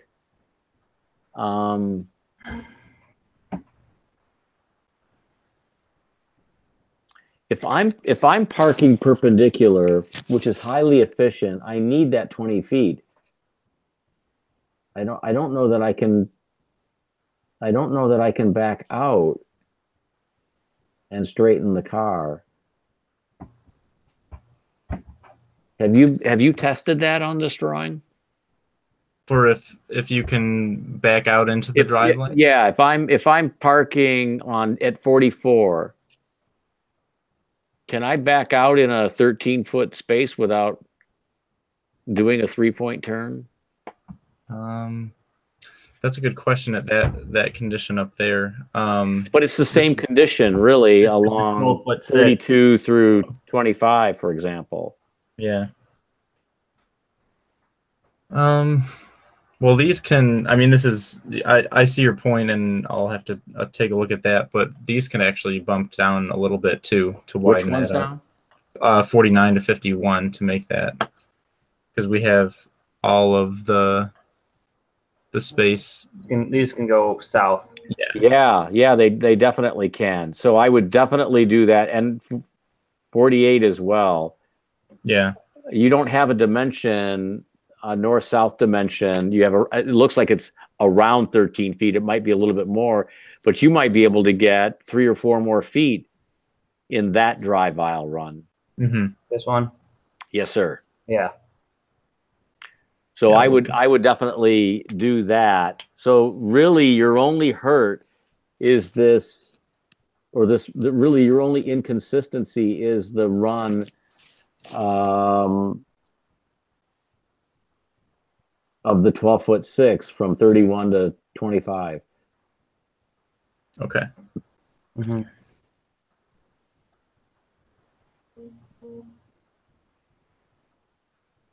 What's the dimension again from the face of the column to 29's paint? It was 17.7. But if that whole row of 37 to 24 rotated right, you know, at the northeast corner of 37, if that was the pivot point and it fanned to the right, that might open it up a little bit more. Right. I think for like the one column, which is 04X, I think, You know, you could make that so that that's actually not a space, or that you shuffle it so that no one tries to park right next to that column. Mm-hmm. And it's sort of in the drive aisle, but it's not really in the drive aisle. It's sort of at the edge of the drive aisle. That might work. But I think you do have to park 14C and 19 through 19, entering it from a more sort of, what did you call it? Just an enlarged drive aisle. Mm-hmm. Okay. Yeah, those like these can flip over, and then 21 and 22 could probably flip over. Out. Well, 21 slides all the way right to the 10-foot dimension, and you lose 20, unless you can park in 20 from the turn. From the turn, you could probably. But you're also at 51 spaces, and you only need 50. Right. And just if we lose 14C, that could be Yeah, so that wouldn't hurt my feelings if you lost that one, because that's kind of trying to make that turn from the other side. I think that's too ridiculous. Mm-hmm. Like it would be a 5-point turn to get in there. Yeah, or you have to have like a little, Fiat. Right. So I think I'm pretty clear on where to move with that. There was this looks pretty good. Based on that, as per the advice of Betsy, I started to look at actually the websites for. Are you gonna take over the screen, Trevor? Yeah, I can. We lost you for a minute. Remember, that's why we went to. I came back in and figured out. But your camera's not on. Yeah, like him taking the reins. It's not. No, it's not. There you are. Good. Are we good now? Okay. Yeah. So let's see. I actually lost the websites that I had pulled up too, but I found a PDF that had all the breakdown of the types of trees that they use in the Detroit area and where they're mapped specifically. So I was looking at that in some early courtyard potential for now, how we can use this full ground floor courtyard space that we have open. So cool. That's sort of where I'm at right now. To touch on the brief for this final presentation, I'm glad that you saw or recognized that I would probably push for the rendering side of those the options. So I haven't spoken specifically with Alec yet about that, but I'm definitely interested in pursuing one or multiple of those. I think the renderings would be good, especially to show our facade. Yeah, and the site plan one almost looks like it's outlined for the project bias that we really come from. So diagram one. So I think we're pretty clear on that. And other than that, we've been revising some technical issues that Professor Farrow had pointed out during the presentation with on my end in terms of the detailing of the parapet and just some of those on the 400 series sheet or 501. But Alec, I don't know if you had any other specific questions for Mark, but I think at this point I kind of see it as we have maybe some pieces that need to catch up to others, but at least to me it didn't really feel like there was anything blatantly missing. Maybe just certain things that need more attention, which we're intending to talk about with in the next hour or so. Well, do you have any sense of whether you'll do the energy modeling? We can look into it. I actually have Jason as my acoustics professor, and we did res check in HVAC. I'm not the best with it per se, but I'm definitely open to putting our foot on that side of it as well. Janice last semester, and we did res check. She talked about comp check, but we never really got into it. Yeah. But that was another option I was thinking about. I did pretty well with that portion. It's a good one, and in many ways, because you're doing, for all intents and purposes, I'll just say it this way, flat roofs versus slopey roofs, right? Versus gables and hips and all of that stuff. Yeah. CompCheck is a little bit easier, right? Cool. It's a little bit more sort of tedious work because you're having to measure more windows and more window or door openings, and you have things like maybe notches in the building and all of that might not be so straightforward, but you can streamline the massing so that it works to solve the CompCheck problem. That and CompCheck you just have to pass. Right. Yeah. So that's and it tells you a little bit about how much you might pass by, like 3%, but you pass. Yeah. Right. Just like your AREs, you pass. You pass. So the name of the game. That's really all that they're interested in. Right. So I might encourage you guys to look at that one. Okay. Okay. Yeah, I'm definitely open to that as well. I think one last thing that I was kind of anticipating might be a really helpful presentation tool is during our presentation, if we had some type of like a key plan on each one when we're showing these levels. I'm not so sure that we put enough thought into how much time each typical floor plan or whatever it was we were describing, if there was a condition at an earlier point in our presentation that we could have, almost addressed that entire sheet of content with like a key plan and just say, now this is where we're looking. So if we had some type of graphic to help us on that, where maybe we don't need to mention anything about it, I think that's something I'm interested in trying to implement. Yeah, the key plan is a terrific idea. You just have to gauge how large it is and how much or little detail it gives you, because you don't want it to be such a busy body of line work. Right. Like it won't have column bubbles and column lines. Right. I'm thinking a really small color. Like they're very useful in terms of like the unit plans and where the unit plans are being taken relative to the building. You can even color code the unit that you're talking about at a large scale back to the key plan, for example. Right. This is another tool. That's just about exactly where I was thinking we could go with it. I think it just would have helped us with our concision and presenting, and that's something I'm looking to sort of tie up for our final, so that we don't get held up on that and they have more time to look at the really cool renderings that we put out. And I want to, I would definitely want to see that as well. So as you guys get into it, especially for like individual teams that haven't really like tackled renderings per se just yet, I want to make sure that I have a chance to see them as you're making them. I'm going to open up your presentation for a second.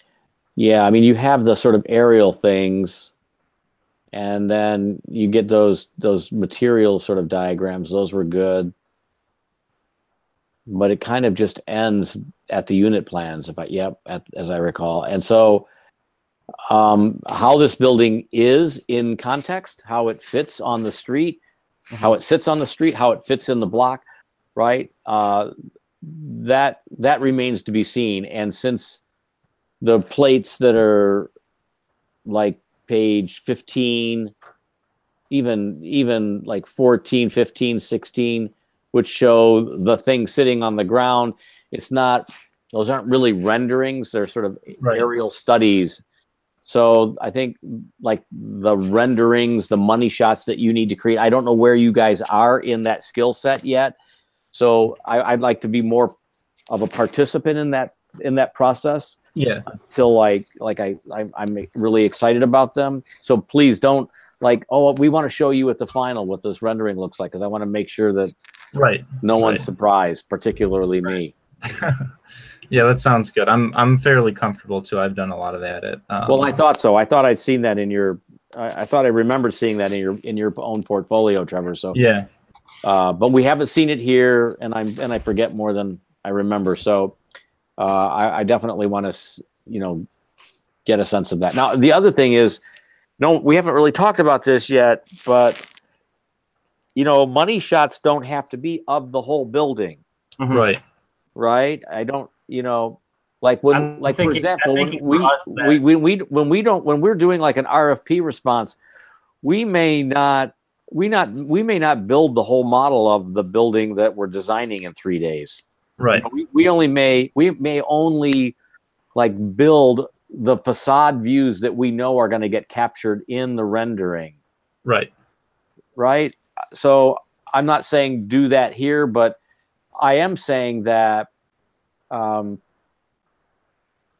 that the money shots, the renderings don't have to be of the entire building. They can be of glimpses. They can be hyper cropped, right? And so those are actually tools that you can take some advantage with. Yeah, we have some of those gears turning right now. It's just has yet to be to a degree that we can put it in our presentation. So you will definitely see our progress on that before the final. I don't know if I can't remember if I've uploaded this one set of drawings yet to our website. So yeah, I'm going to screen share something with you. So we did this in about, the renderings took about 3 days. Can you see that? Yeah. So this is a proposal for a development, and this is kind of a newer style of or approach to rendering that we're doing in the office. They tend to be a little bit more painterly. This is why I'm showing you guys. They tend to be a little bit more saccharine or sweet, and the essence of the drawing is not so much about photorealism as it is about the vibe.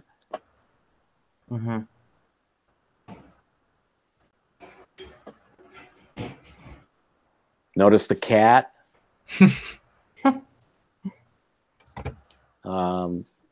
There's a shot of it across the river. So this could be like the building in context or the street elevation. Right.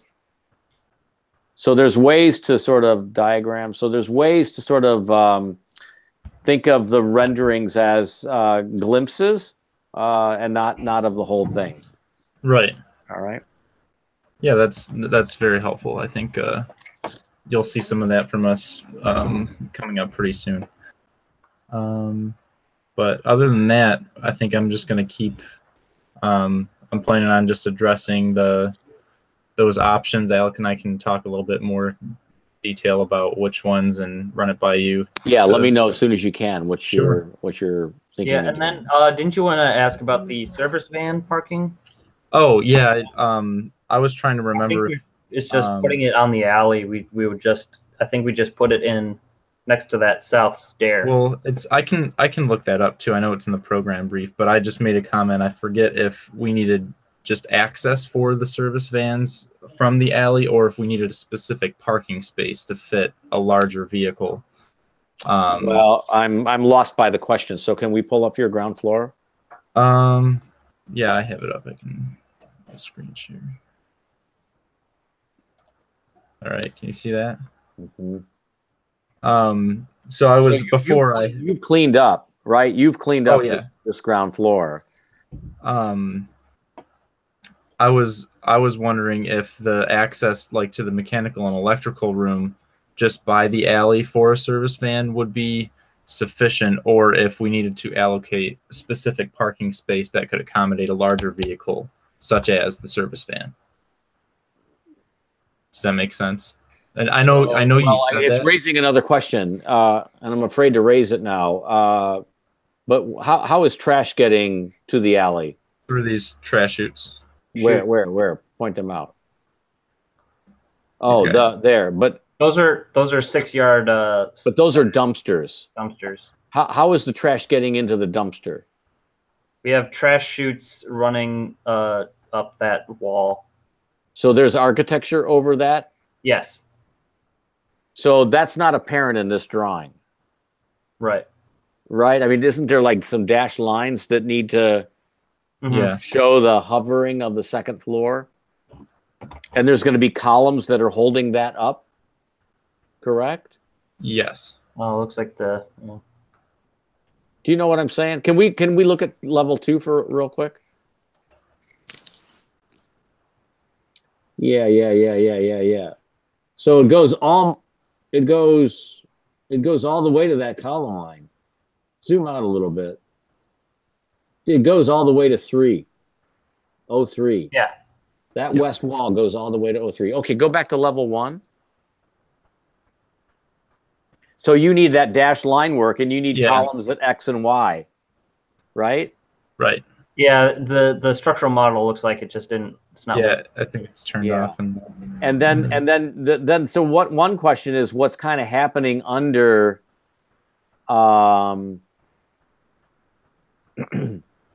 under that overhang, right? On the ground floor, or yeah. Oh yeah, you're saying in terms of the courtyard potential?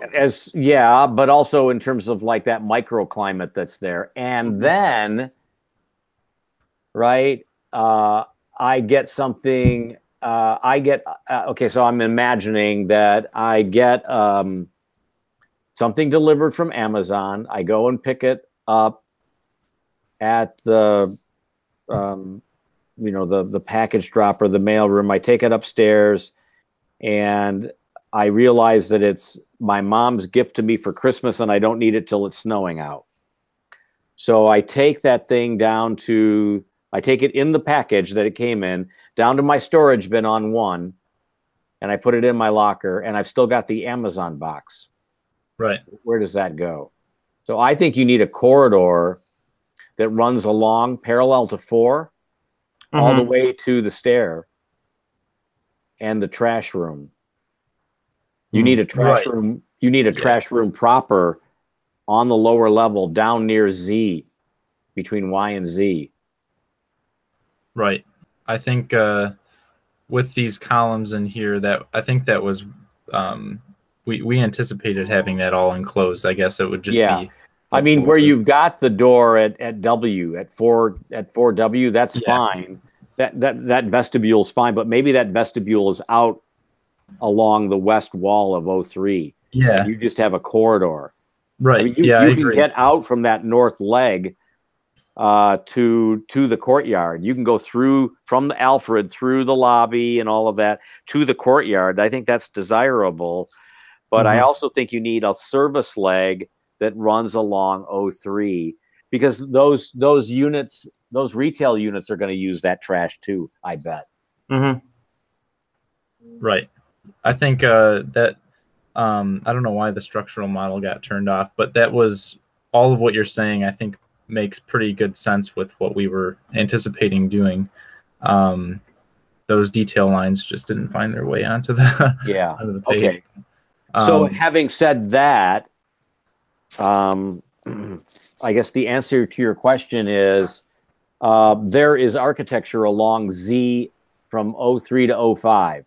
There's a wall there. It's a multi-story wall. Yes. And at Z4, there's going to be a large overhead sectional door. Right. That gets opened up on trash days, and then Cletus drives up in his truck, right, and does the business at those dumpsters, and then backs out and goes on. Right. Okay. That does answer my question. I was making sure that we didn't have to have, like on our underground parking floor for whatever reason. No, the alley should be used to that full extent, I think. That's what I anticipated. I just maybe heard some talk that I was in somebody else's desk a while ago that mentioned like a service parking spot, and that's what I had drawn here before. I think that happened to be in conversations with team members that were already parking on the ground floor. Gotcha. And okay. You guys were so close. He had like 2 or 3 spaces. Yeah. As I remember, I'm like, dude, just try to get these downstairs. But yeah, no, I like this a lot better. Okay. Well, that's all. Because really, no one wants to park their car up on this floor, on this level, right, in a building like this. Yeah. But if you have enough cars, then they're maybe not attractive nuisances. Right. But 3 is just like it's right on the cusp. Yeah, you become the envy of everybody else. Why don't you have to climb the extra flight of stairs until they get broken into? Yeah, right? Yeah.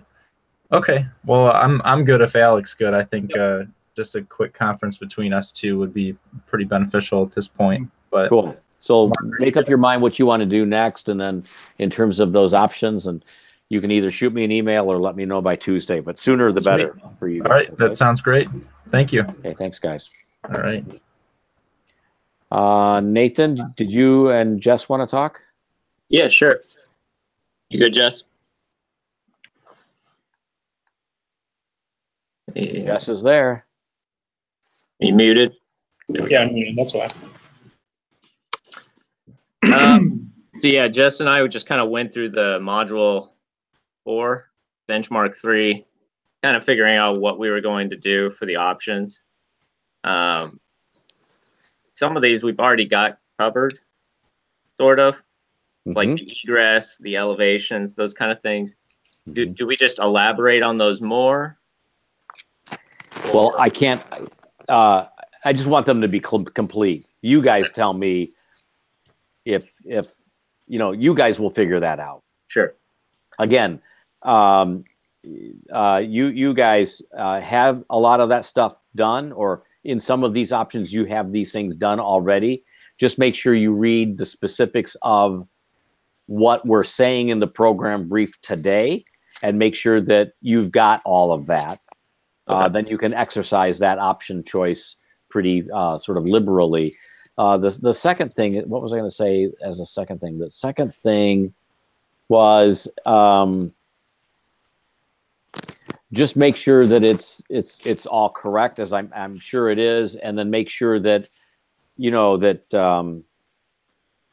that it's graphically prominent on those sheets. I think for the most part for your stuff it is. Okay, great. Yeah, we were also looking at doing the comm check, just to do a performance test on our actual building, see how that lands. So if we exceed the options, but we're just putting it in anyway, that doesn't really matter. Yeah, I'm not gonna like yell at you for that. Okay, good. Let me go back to that program. So, random question. I haven't heard this from previous sessions, but do we still have 9 minutes for the presentation as well? You'll have 10. 10, okay. Just because I'm looking at the list too, like we might have some extra stuff that we can probably eliminate. Like I worked on 2 sections for this. I can probably just use one to narrow down the time. But again, Jess, you don't have to talk about everything. You don't have to talk to or about every drawing. Okay. I think the goal is highlight stuff. Well, yeah. Talk about things that are relevant to the idea or relevant to the points that you're trying to make on that sheet, and go from there. Sure. I wouldn't, if you've got something drawn, I wouldn't take it out.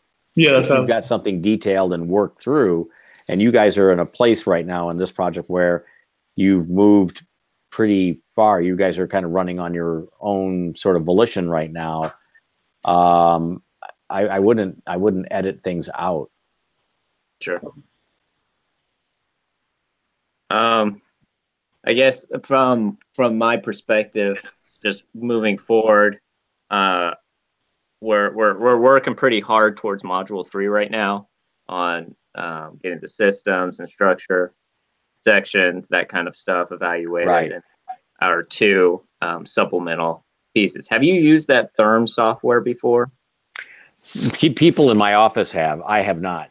It is a beast. There's no snaps. It doesn't figure out curves or anything. I'm going to talk to Dan tonight about that, because it is tough. That's a bummer.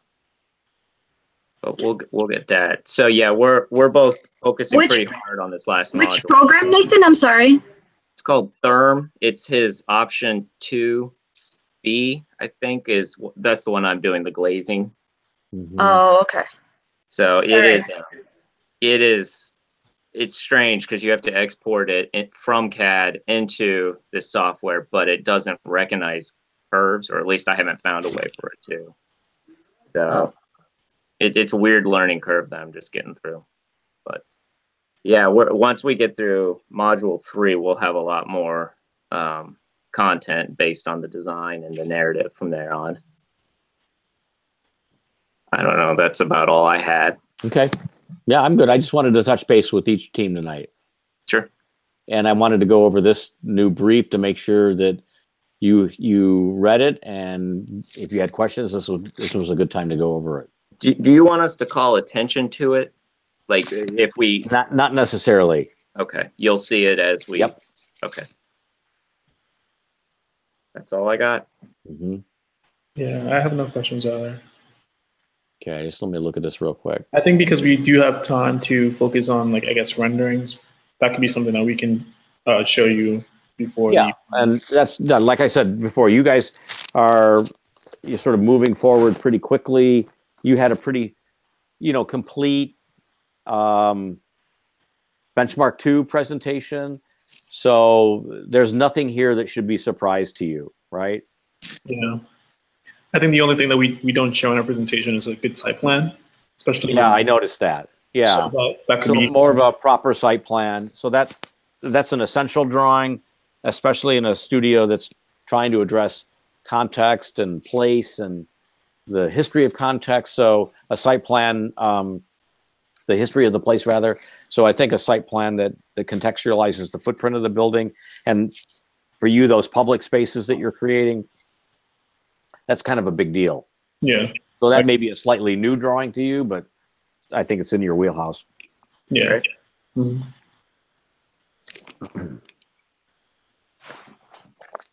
Okay, I'll go on to John and Stefan if you guys are all set.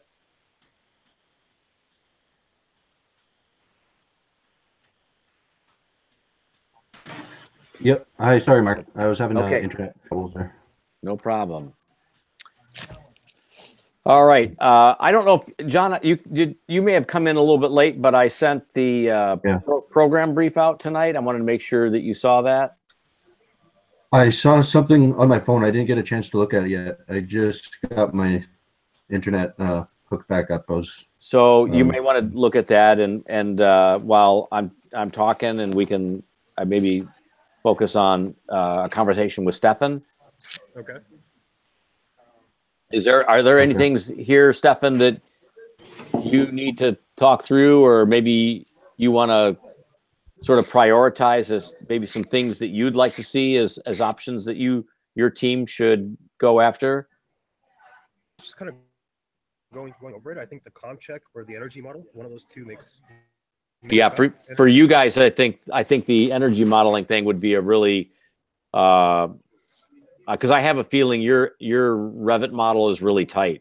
Yeah, and put in all the materials that we needed to and all that. Yeah, so John, there's a whole bunch of options that have points associated with them, and you get to choose those options, but those choices are also going to be somewhat negotiated, and that's kind of what we're doing right now. And I feel like for you guys, that one option has 3 points. That's something that you ought to think about. Okay, it's just loading up right now. This is module 4 you're talking about? Yes, sir.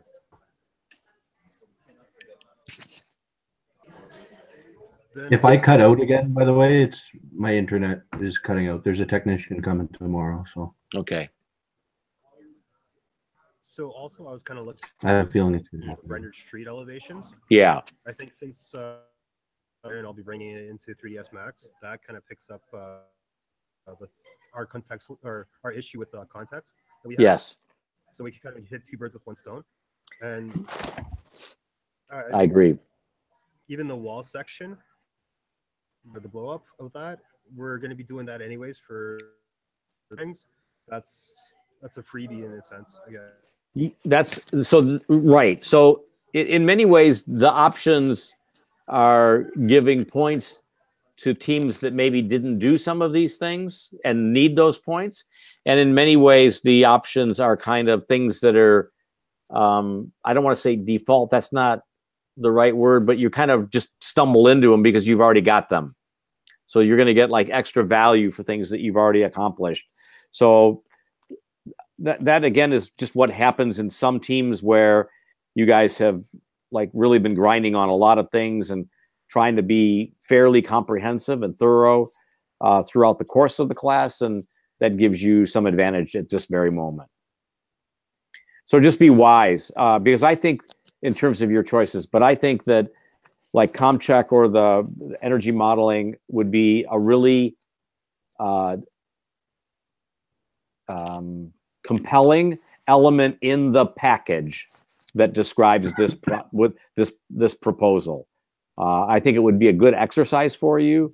It'll give you some street cred, you know, when you leave school for work, for the office, and it may just end up being something that you learn something new about, which, you know, you guys are operating kind of on all 8 cylinders right now, but you still room to learn new things, still room to learn new or more things. So this might be something that it addresses that.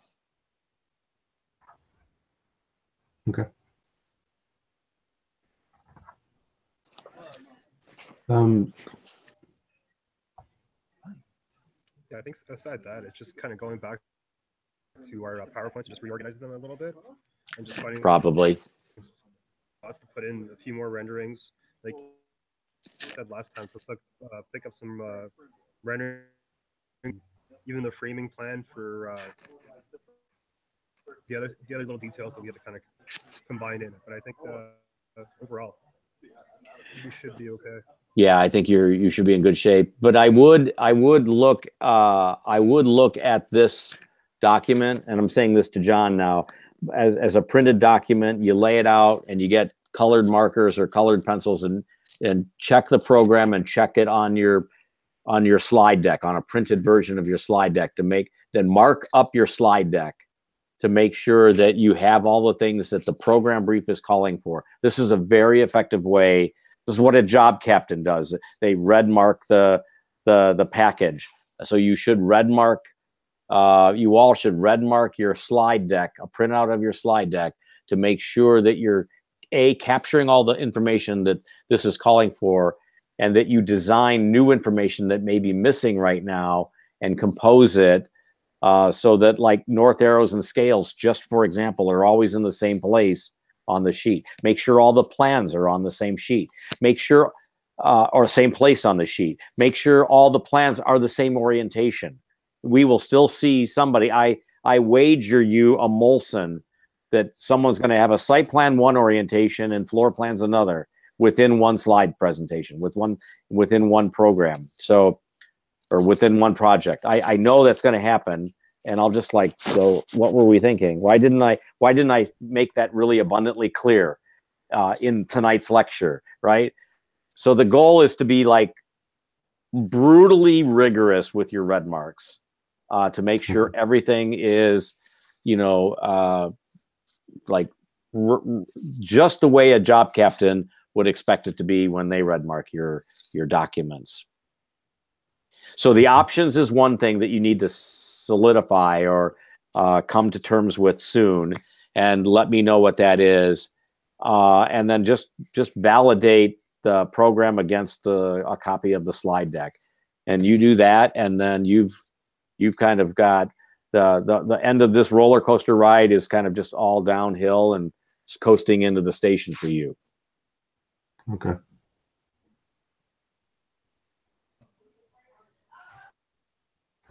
I think we should be good. Yeah.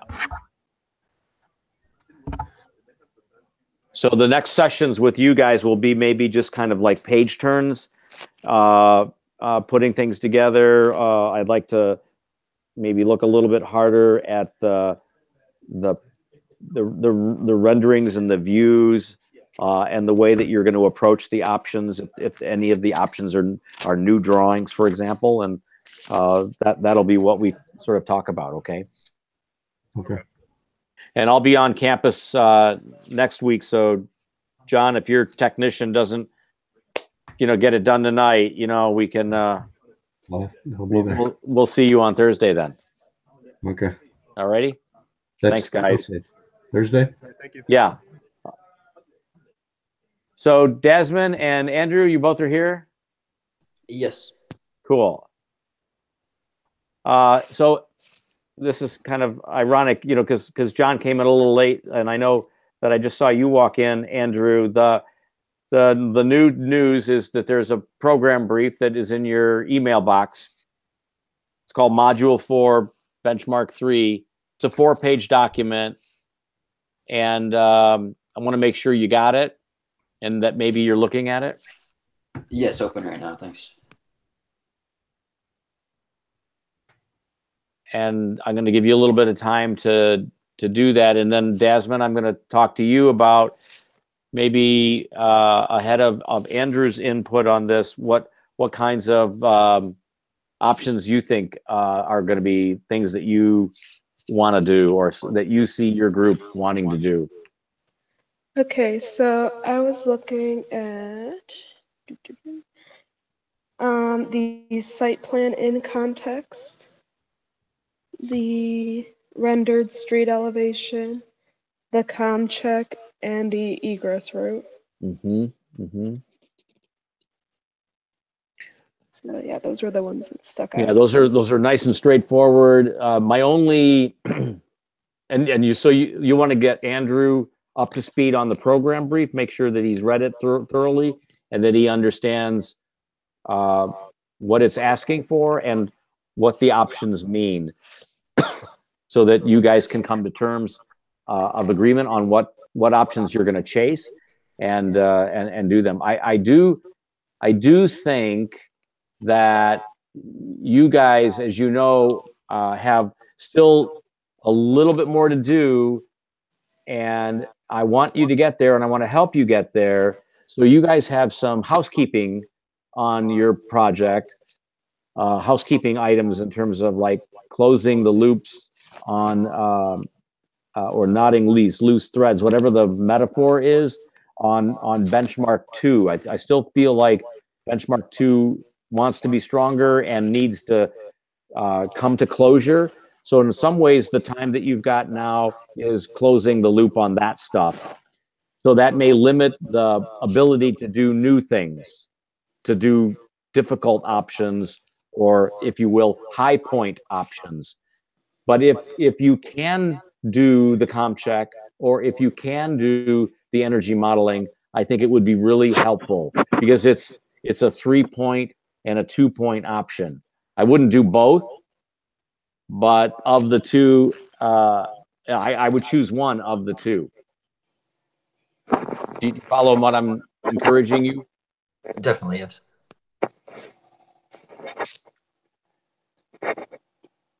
So, I mean, that'll help you a lot. And then the last thing, because your presentations have been moving along at their own pace, which I'm not uncomfortable with, because I've seen, market improvement between one and the next, especially over this last presentation. I feel good about where you are.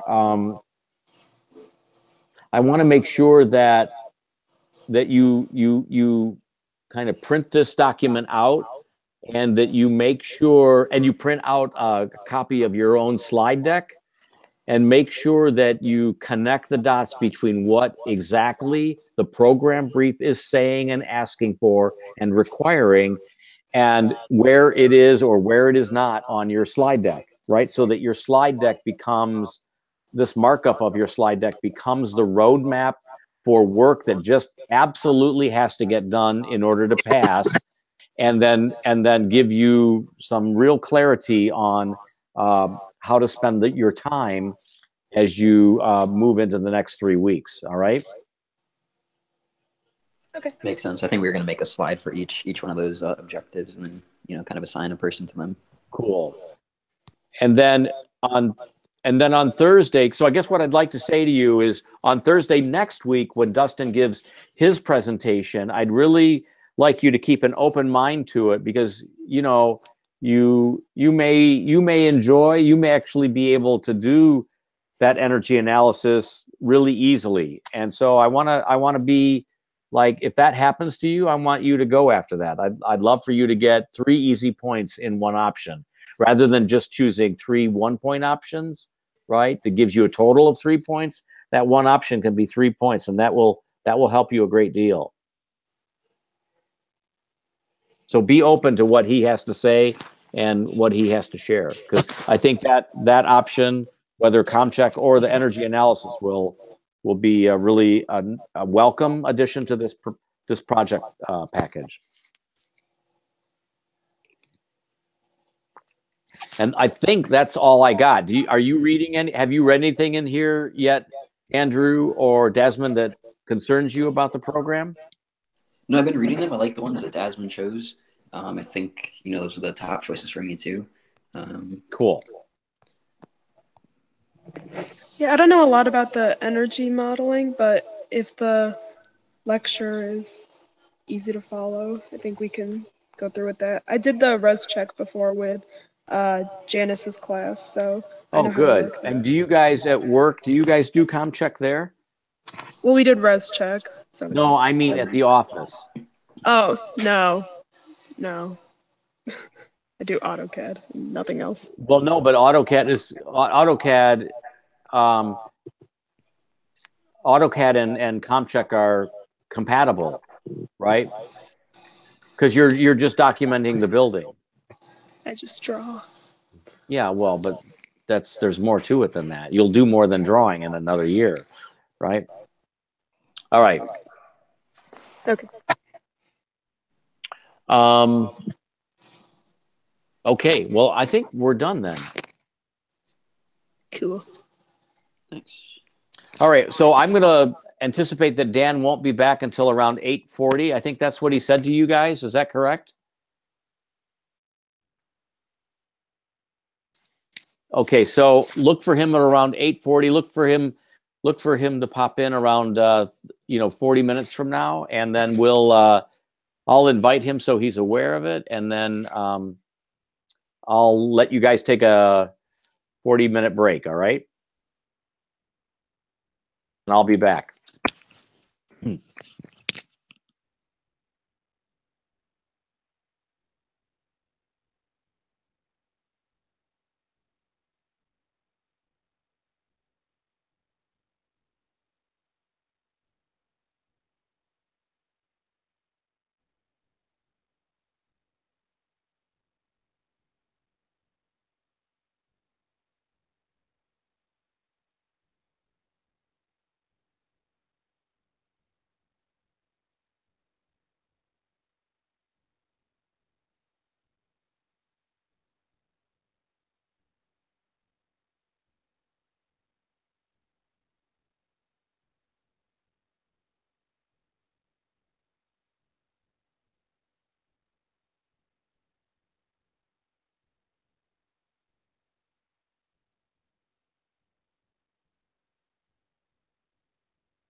Hi, Dan. Hi, Mark. How are you doing? I'm super. How are you? I'm fine. Just getting back here. No worries. We took a little break. We finished a little early, and I told them to come back around 8:40, 8:45. So you're right on time as far as I'm concerned. All right. Well, basically, I'll just try to field questions again today. Okay. I'm not sure about how effective I'd be lecturing online, but at this point, I basically have just been sending them my lectures. So. And I also know that you've been exchanging, critiques with them and giving them additional information to complete the work. Yeah, those that have sent things to me, questions, we go back and forth. So. Sure.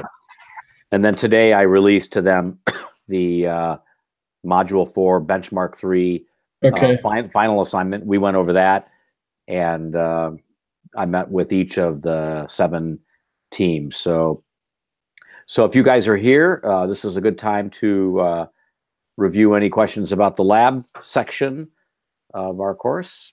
Dan is here. I do have a quick question, Professor Farah. Go ahead. That Therm software, I'm going through it for the supplemental material, the option B, doing your glazing U-value study. And I'm having a lot of trouble getting this program even to identify my window frame, or I'm having to create a traced version of the windows. Does that sound right, or am I doing something funny? So when you say a trace version, what does that mean? Well, so there's a way to import because I've got an actual Conair window that I have a section detail. I export it into the software, and it recognizes all the curves and all the different boundaries. But when I go to identify interior versus exterior, it tells me every single one of my curves is an error. So I tried to simplify it, but then it tells me that it's overlapping, and it keeps giving me these little red circles of errors. How large of a section of a wall are you working with? It's just the window jamb and about a foot of wall material. Yeah, I would think that would be reasonable. And all the details online I'm seeing are pretty detailed. So it seems like people have figured out how to create the curves. Now I'm doing it now where I've recreated the window detail in a simplified version of just rectangles, and I'm tracing over it, snapping to the corners. But it's relatively complicated, and I don't know if I'm just doing something funny, or if you've heard that it is kind of a tricky software. I mean, actually, the students that we work with in the past haven't reported difficulties, so I'm sort of surprised at this point. Okay. Was there any online tutorial that you consulted first? Yeah, I've been watching some YouTube videos just on how to do it, and they always have their windows pre-created, and they just copy and paste it in. So of course they skip over the one part I'm struggling with. So, but okay, I'll keep working on it. I just wanted to make sure I wasn't doing. When you bring it in, do you bring it in as a DXF? What is the DXF underlaid? Sorry? It's a DXF, and then it's underlaid. But when you, what's the terminology? When you underlay it, you have the option to auto convert, and it converts all of those blocked patterns into selectable materials. But that's where it comes into the errors, where I think those curves are causing problems. Is it a two-dimensional entity that you bring in? Yes. I'm not sure. I don't want you to spend a lot of time with it if you get to a sticking point. My suggestion would be, do they have a technical resource sort of Q&A that you can send your file to and see if they can ask you to see if they can debug it for you? I may do that next. I've been playing around with it. I played around with it all last night, and then tonight I'm kind of doing one final pass, and if I can't get that to work, then I'll see. I would say don't spend any more time with it. Send it over to them. Sure. And ask them why tell them what your error is, and see if they have any suggestions. Okay. Hey, Nathaniel? Yeah. I played around with it just like really quickly, so this is kind of a shot in the dark. But is there any chance that are all those closed polyline loops? Would that matter? Well, so in AutoCAD, I created everything in boundaries. So it's like making a hatch. Okay. And that seemed to work in bringing it in. But once I go to create the actual, there's a, the tool that you start to create boundaries. So you create your conditions of inside versus outside. Mm-hmm. And that's where the errors start to come in. Okay. I just got to play with it more, I think. I'll see if I can find anything for you online. Sure. Have you tried the Revit for daylighting? Is that the other supplemental opportunity? Right, that would be another option, is to try to use the Revit for daylight function. That, I think, is what Jess is doing. So Jess and I are both partners, so we'll have two of those. So you can't replicate. I mean, I think the other thing you could do is see if you want to start on maybe an LCA evaluation. Have you defined all your materials in Revit? Yes. Have you thought about downloading or uploading Tally? Tally? No, I haven't. That could be another step that may be more straightforward. I haven't really had problems with Tally either, but I'll warn you, Tally's going to ask you a bunch of questions. So like when you say I have a steel frame, it will ask you questions like, all right, well, so what recycled content do you see this as, right? Uh-huh. Does that make sense? Okay. So you'll get a bunch of prompts like that. So, you know, recycled content in steel, it's probably not unreasonable to be 60 to 70%. Okay. So as an example. So my point would be, you probably need to know something about your products, because once it starts to identify them, you'll get some prompt questions on it. Okay. Great. Thank you. I would say at this point, don't spend more time than you need to. Sounds like you've spent quite a bit of time working at it. Just send whoever is going to monitor Q&A for Therm your file. Tell them what your error issue is, and tell them, you know, if you can recite 3 or 4 things you've done. See if they have any suggestions. Okay. And just put it to bed is my suggestion at this point. Sure. Thank you. John, have you had any luck? With Therm, I was just like starting to play around with it. I seem to remember reading something about polylines, but because it had to be like closed, non-overlapping loops. It has to be a single entity? Yeah. That would be my guess. Yeah. Yeah, that's what the boundary tool was, kind of a cheat to make it all snap together. But Okay. that's where I don't know if the curves are causing a problem or not. So. So your window does not have straight line elements. Is that what you're saying? Well, it's the extrusions on the actual aluminum frames. I how see. So it may just have so many corners that it's.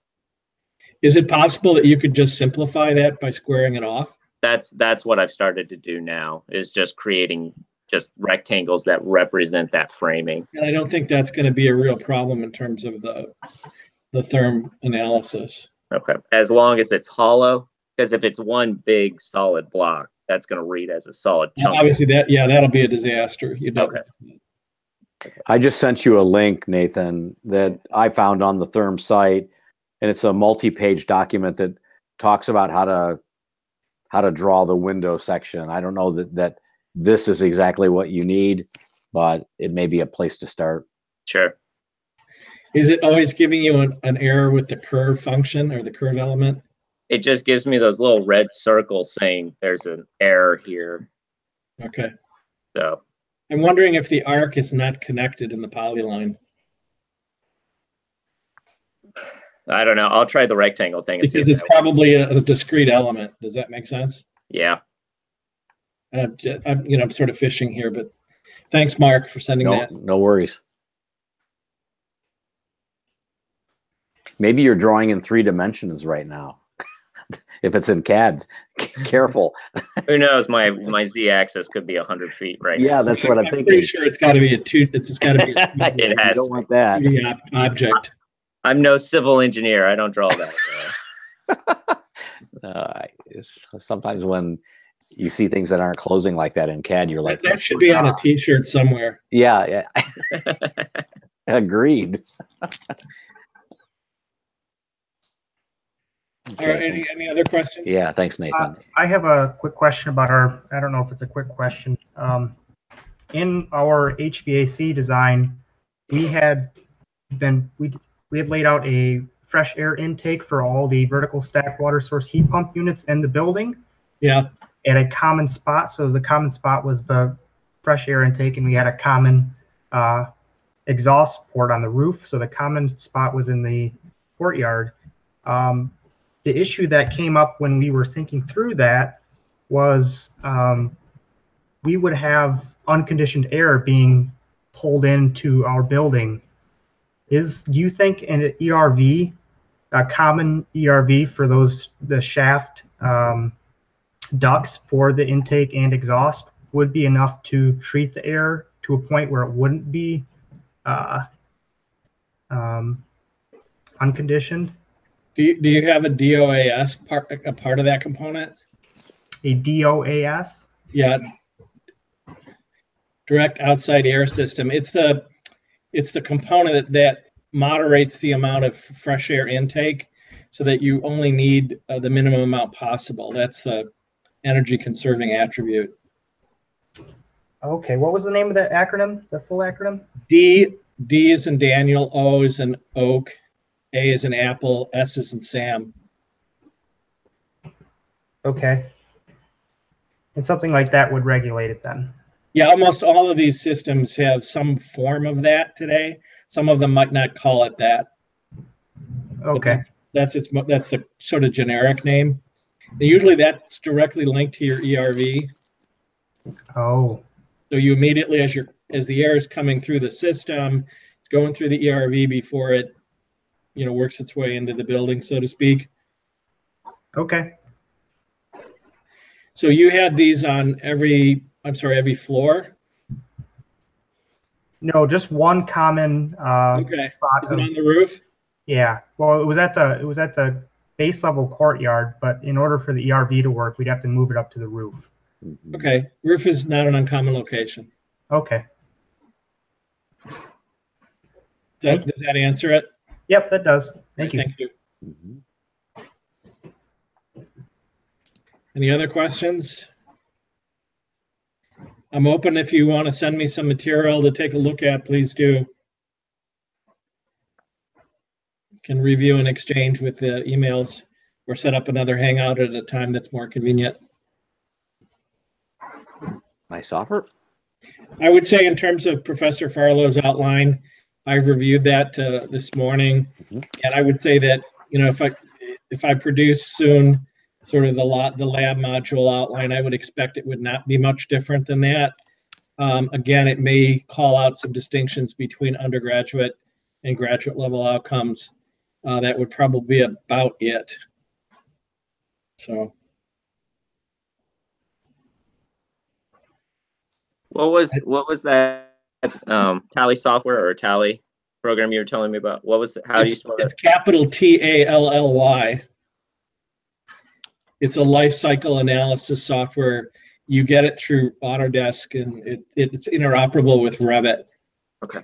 That's actually one of the key factors that makes it desirable, is that rather than to have to go into software and input all the parameters, manually, so to speak, when you have interoperable softwares like Tally, it reads what's already in your model.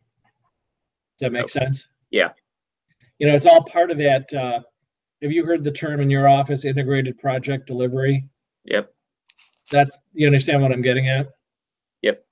That's the basic idea. Take the one model and let all of your analysis be done through the model. Let your engineering subgroups work with the same model, right? Yep. So that's kind of the advantage to that. As much as possible, I'm trying to promote the interoperability issue. If you use Athena, you're going to have to enter in the data about your building. Okay. So I guess I would say that's the longhand method. So. Great.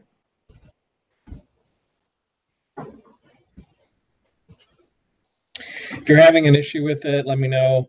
I might be able to get you a little extension on the license, but I think they have like the educational version, which is free through Autodesk. See if it does have a time frame though. Be careful. Okay. I mean, it may have something where it says, you know, it's good for, if it's good for 30 days, you're probably fine, right? Yeah, I'm seeing 10 days, but there's an educational part that I might be able to contact them with. Okay. If you have any trouble, let me know. Great. Thank you. Okay.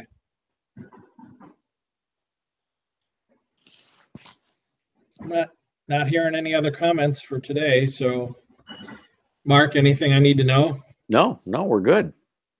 So everything went so far so good today? So far so good. And we're going to have desk crits entirely on Tuesday next week. And then, of course, Dustin is coming. Actually, I just read an email as you were talking. He's actually driving in from Grand Rapids next Thursday. I just saw that before I opened up your invite. So we'll get to see Dustin here, and so Thursday's class will start at 5:30 p.m. and it will probably run about 70 or 80 minutes, and I'll have desk crits after that. But I will run that class from Lawrence Tech's campus. I'm not sure where we're going to be. You know, Gail's not with the college anymore, so I'm not sure how to get a room. About a room reservation. Let me check with him and Tammy in the main office to get that taken care of today. Okay, and then I mean we can go anywhere really. I know that your other class is going to be joining us. Yeah, that's the issue. I have 22. So if the problem I have though is that I think I've got a handful that have a structures class at night. And I don't remember if it's Monday or Thursday that they have the conflict. So there may be a handful that can't make it. Well, it's recorded. I think it's probably Monday. I think Monday? it's I have the same class, the structures class, from 5:45 till 7:35. Okay, so Thursday should be good. Yeah, I think if they're in my class, it's Monday, Wednesday. So do you have Steve in there, Nathan? Yeah. That's the one. Yep. All right, thank you.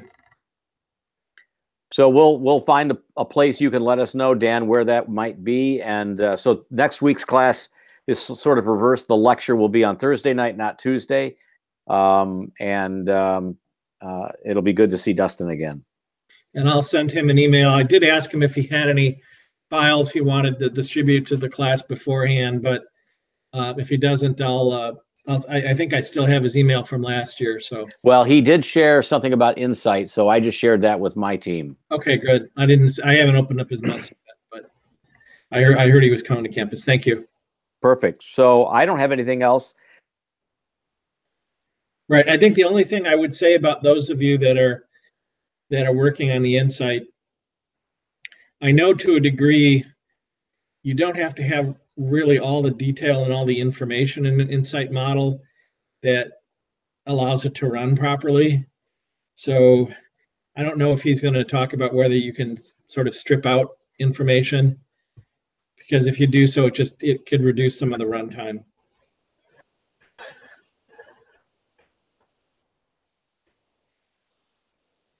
So are we all set? I think so. All right. All right. Thank you, Dan. Thanks for coming in, and we'll talk to you all on Tuesday. If you have any questions over the weekend, shoot them to me because I'm around, and we're officially on crunch time. All right. I'll be checking email through Saturday, and as soon as I get in feedback, it may not be till Monday next week, but we'll get the room situation straight. Perfect. No problems. Thank you. Thanks, everyone. Good night. Night. Happy Easter. Thank you. You too. Night.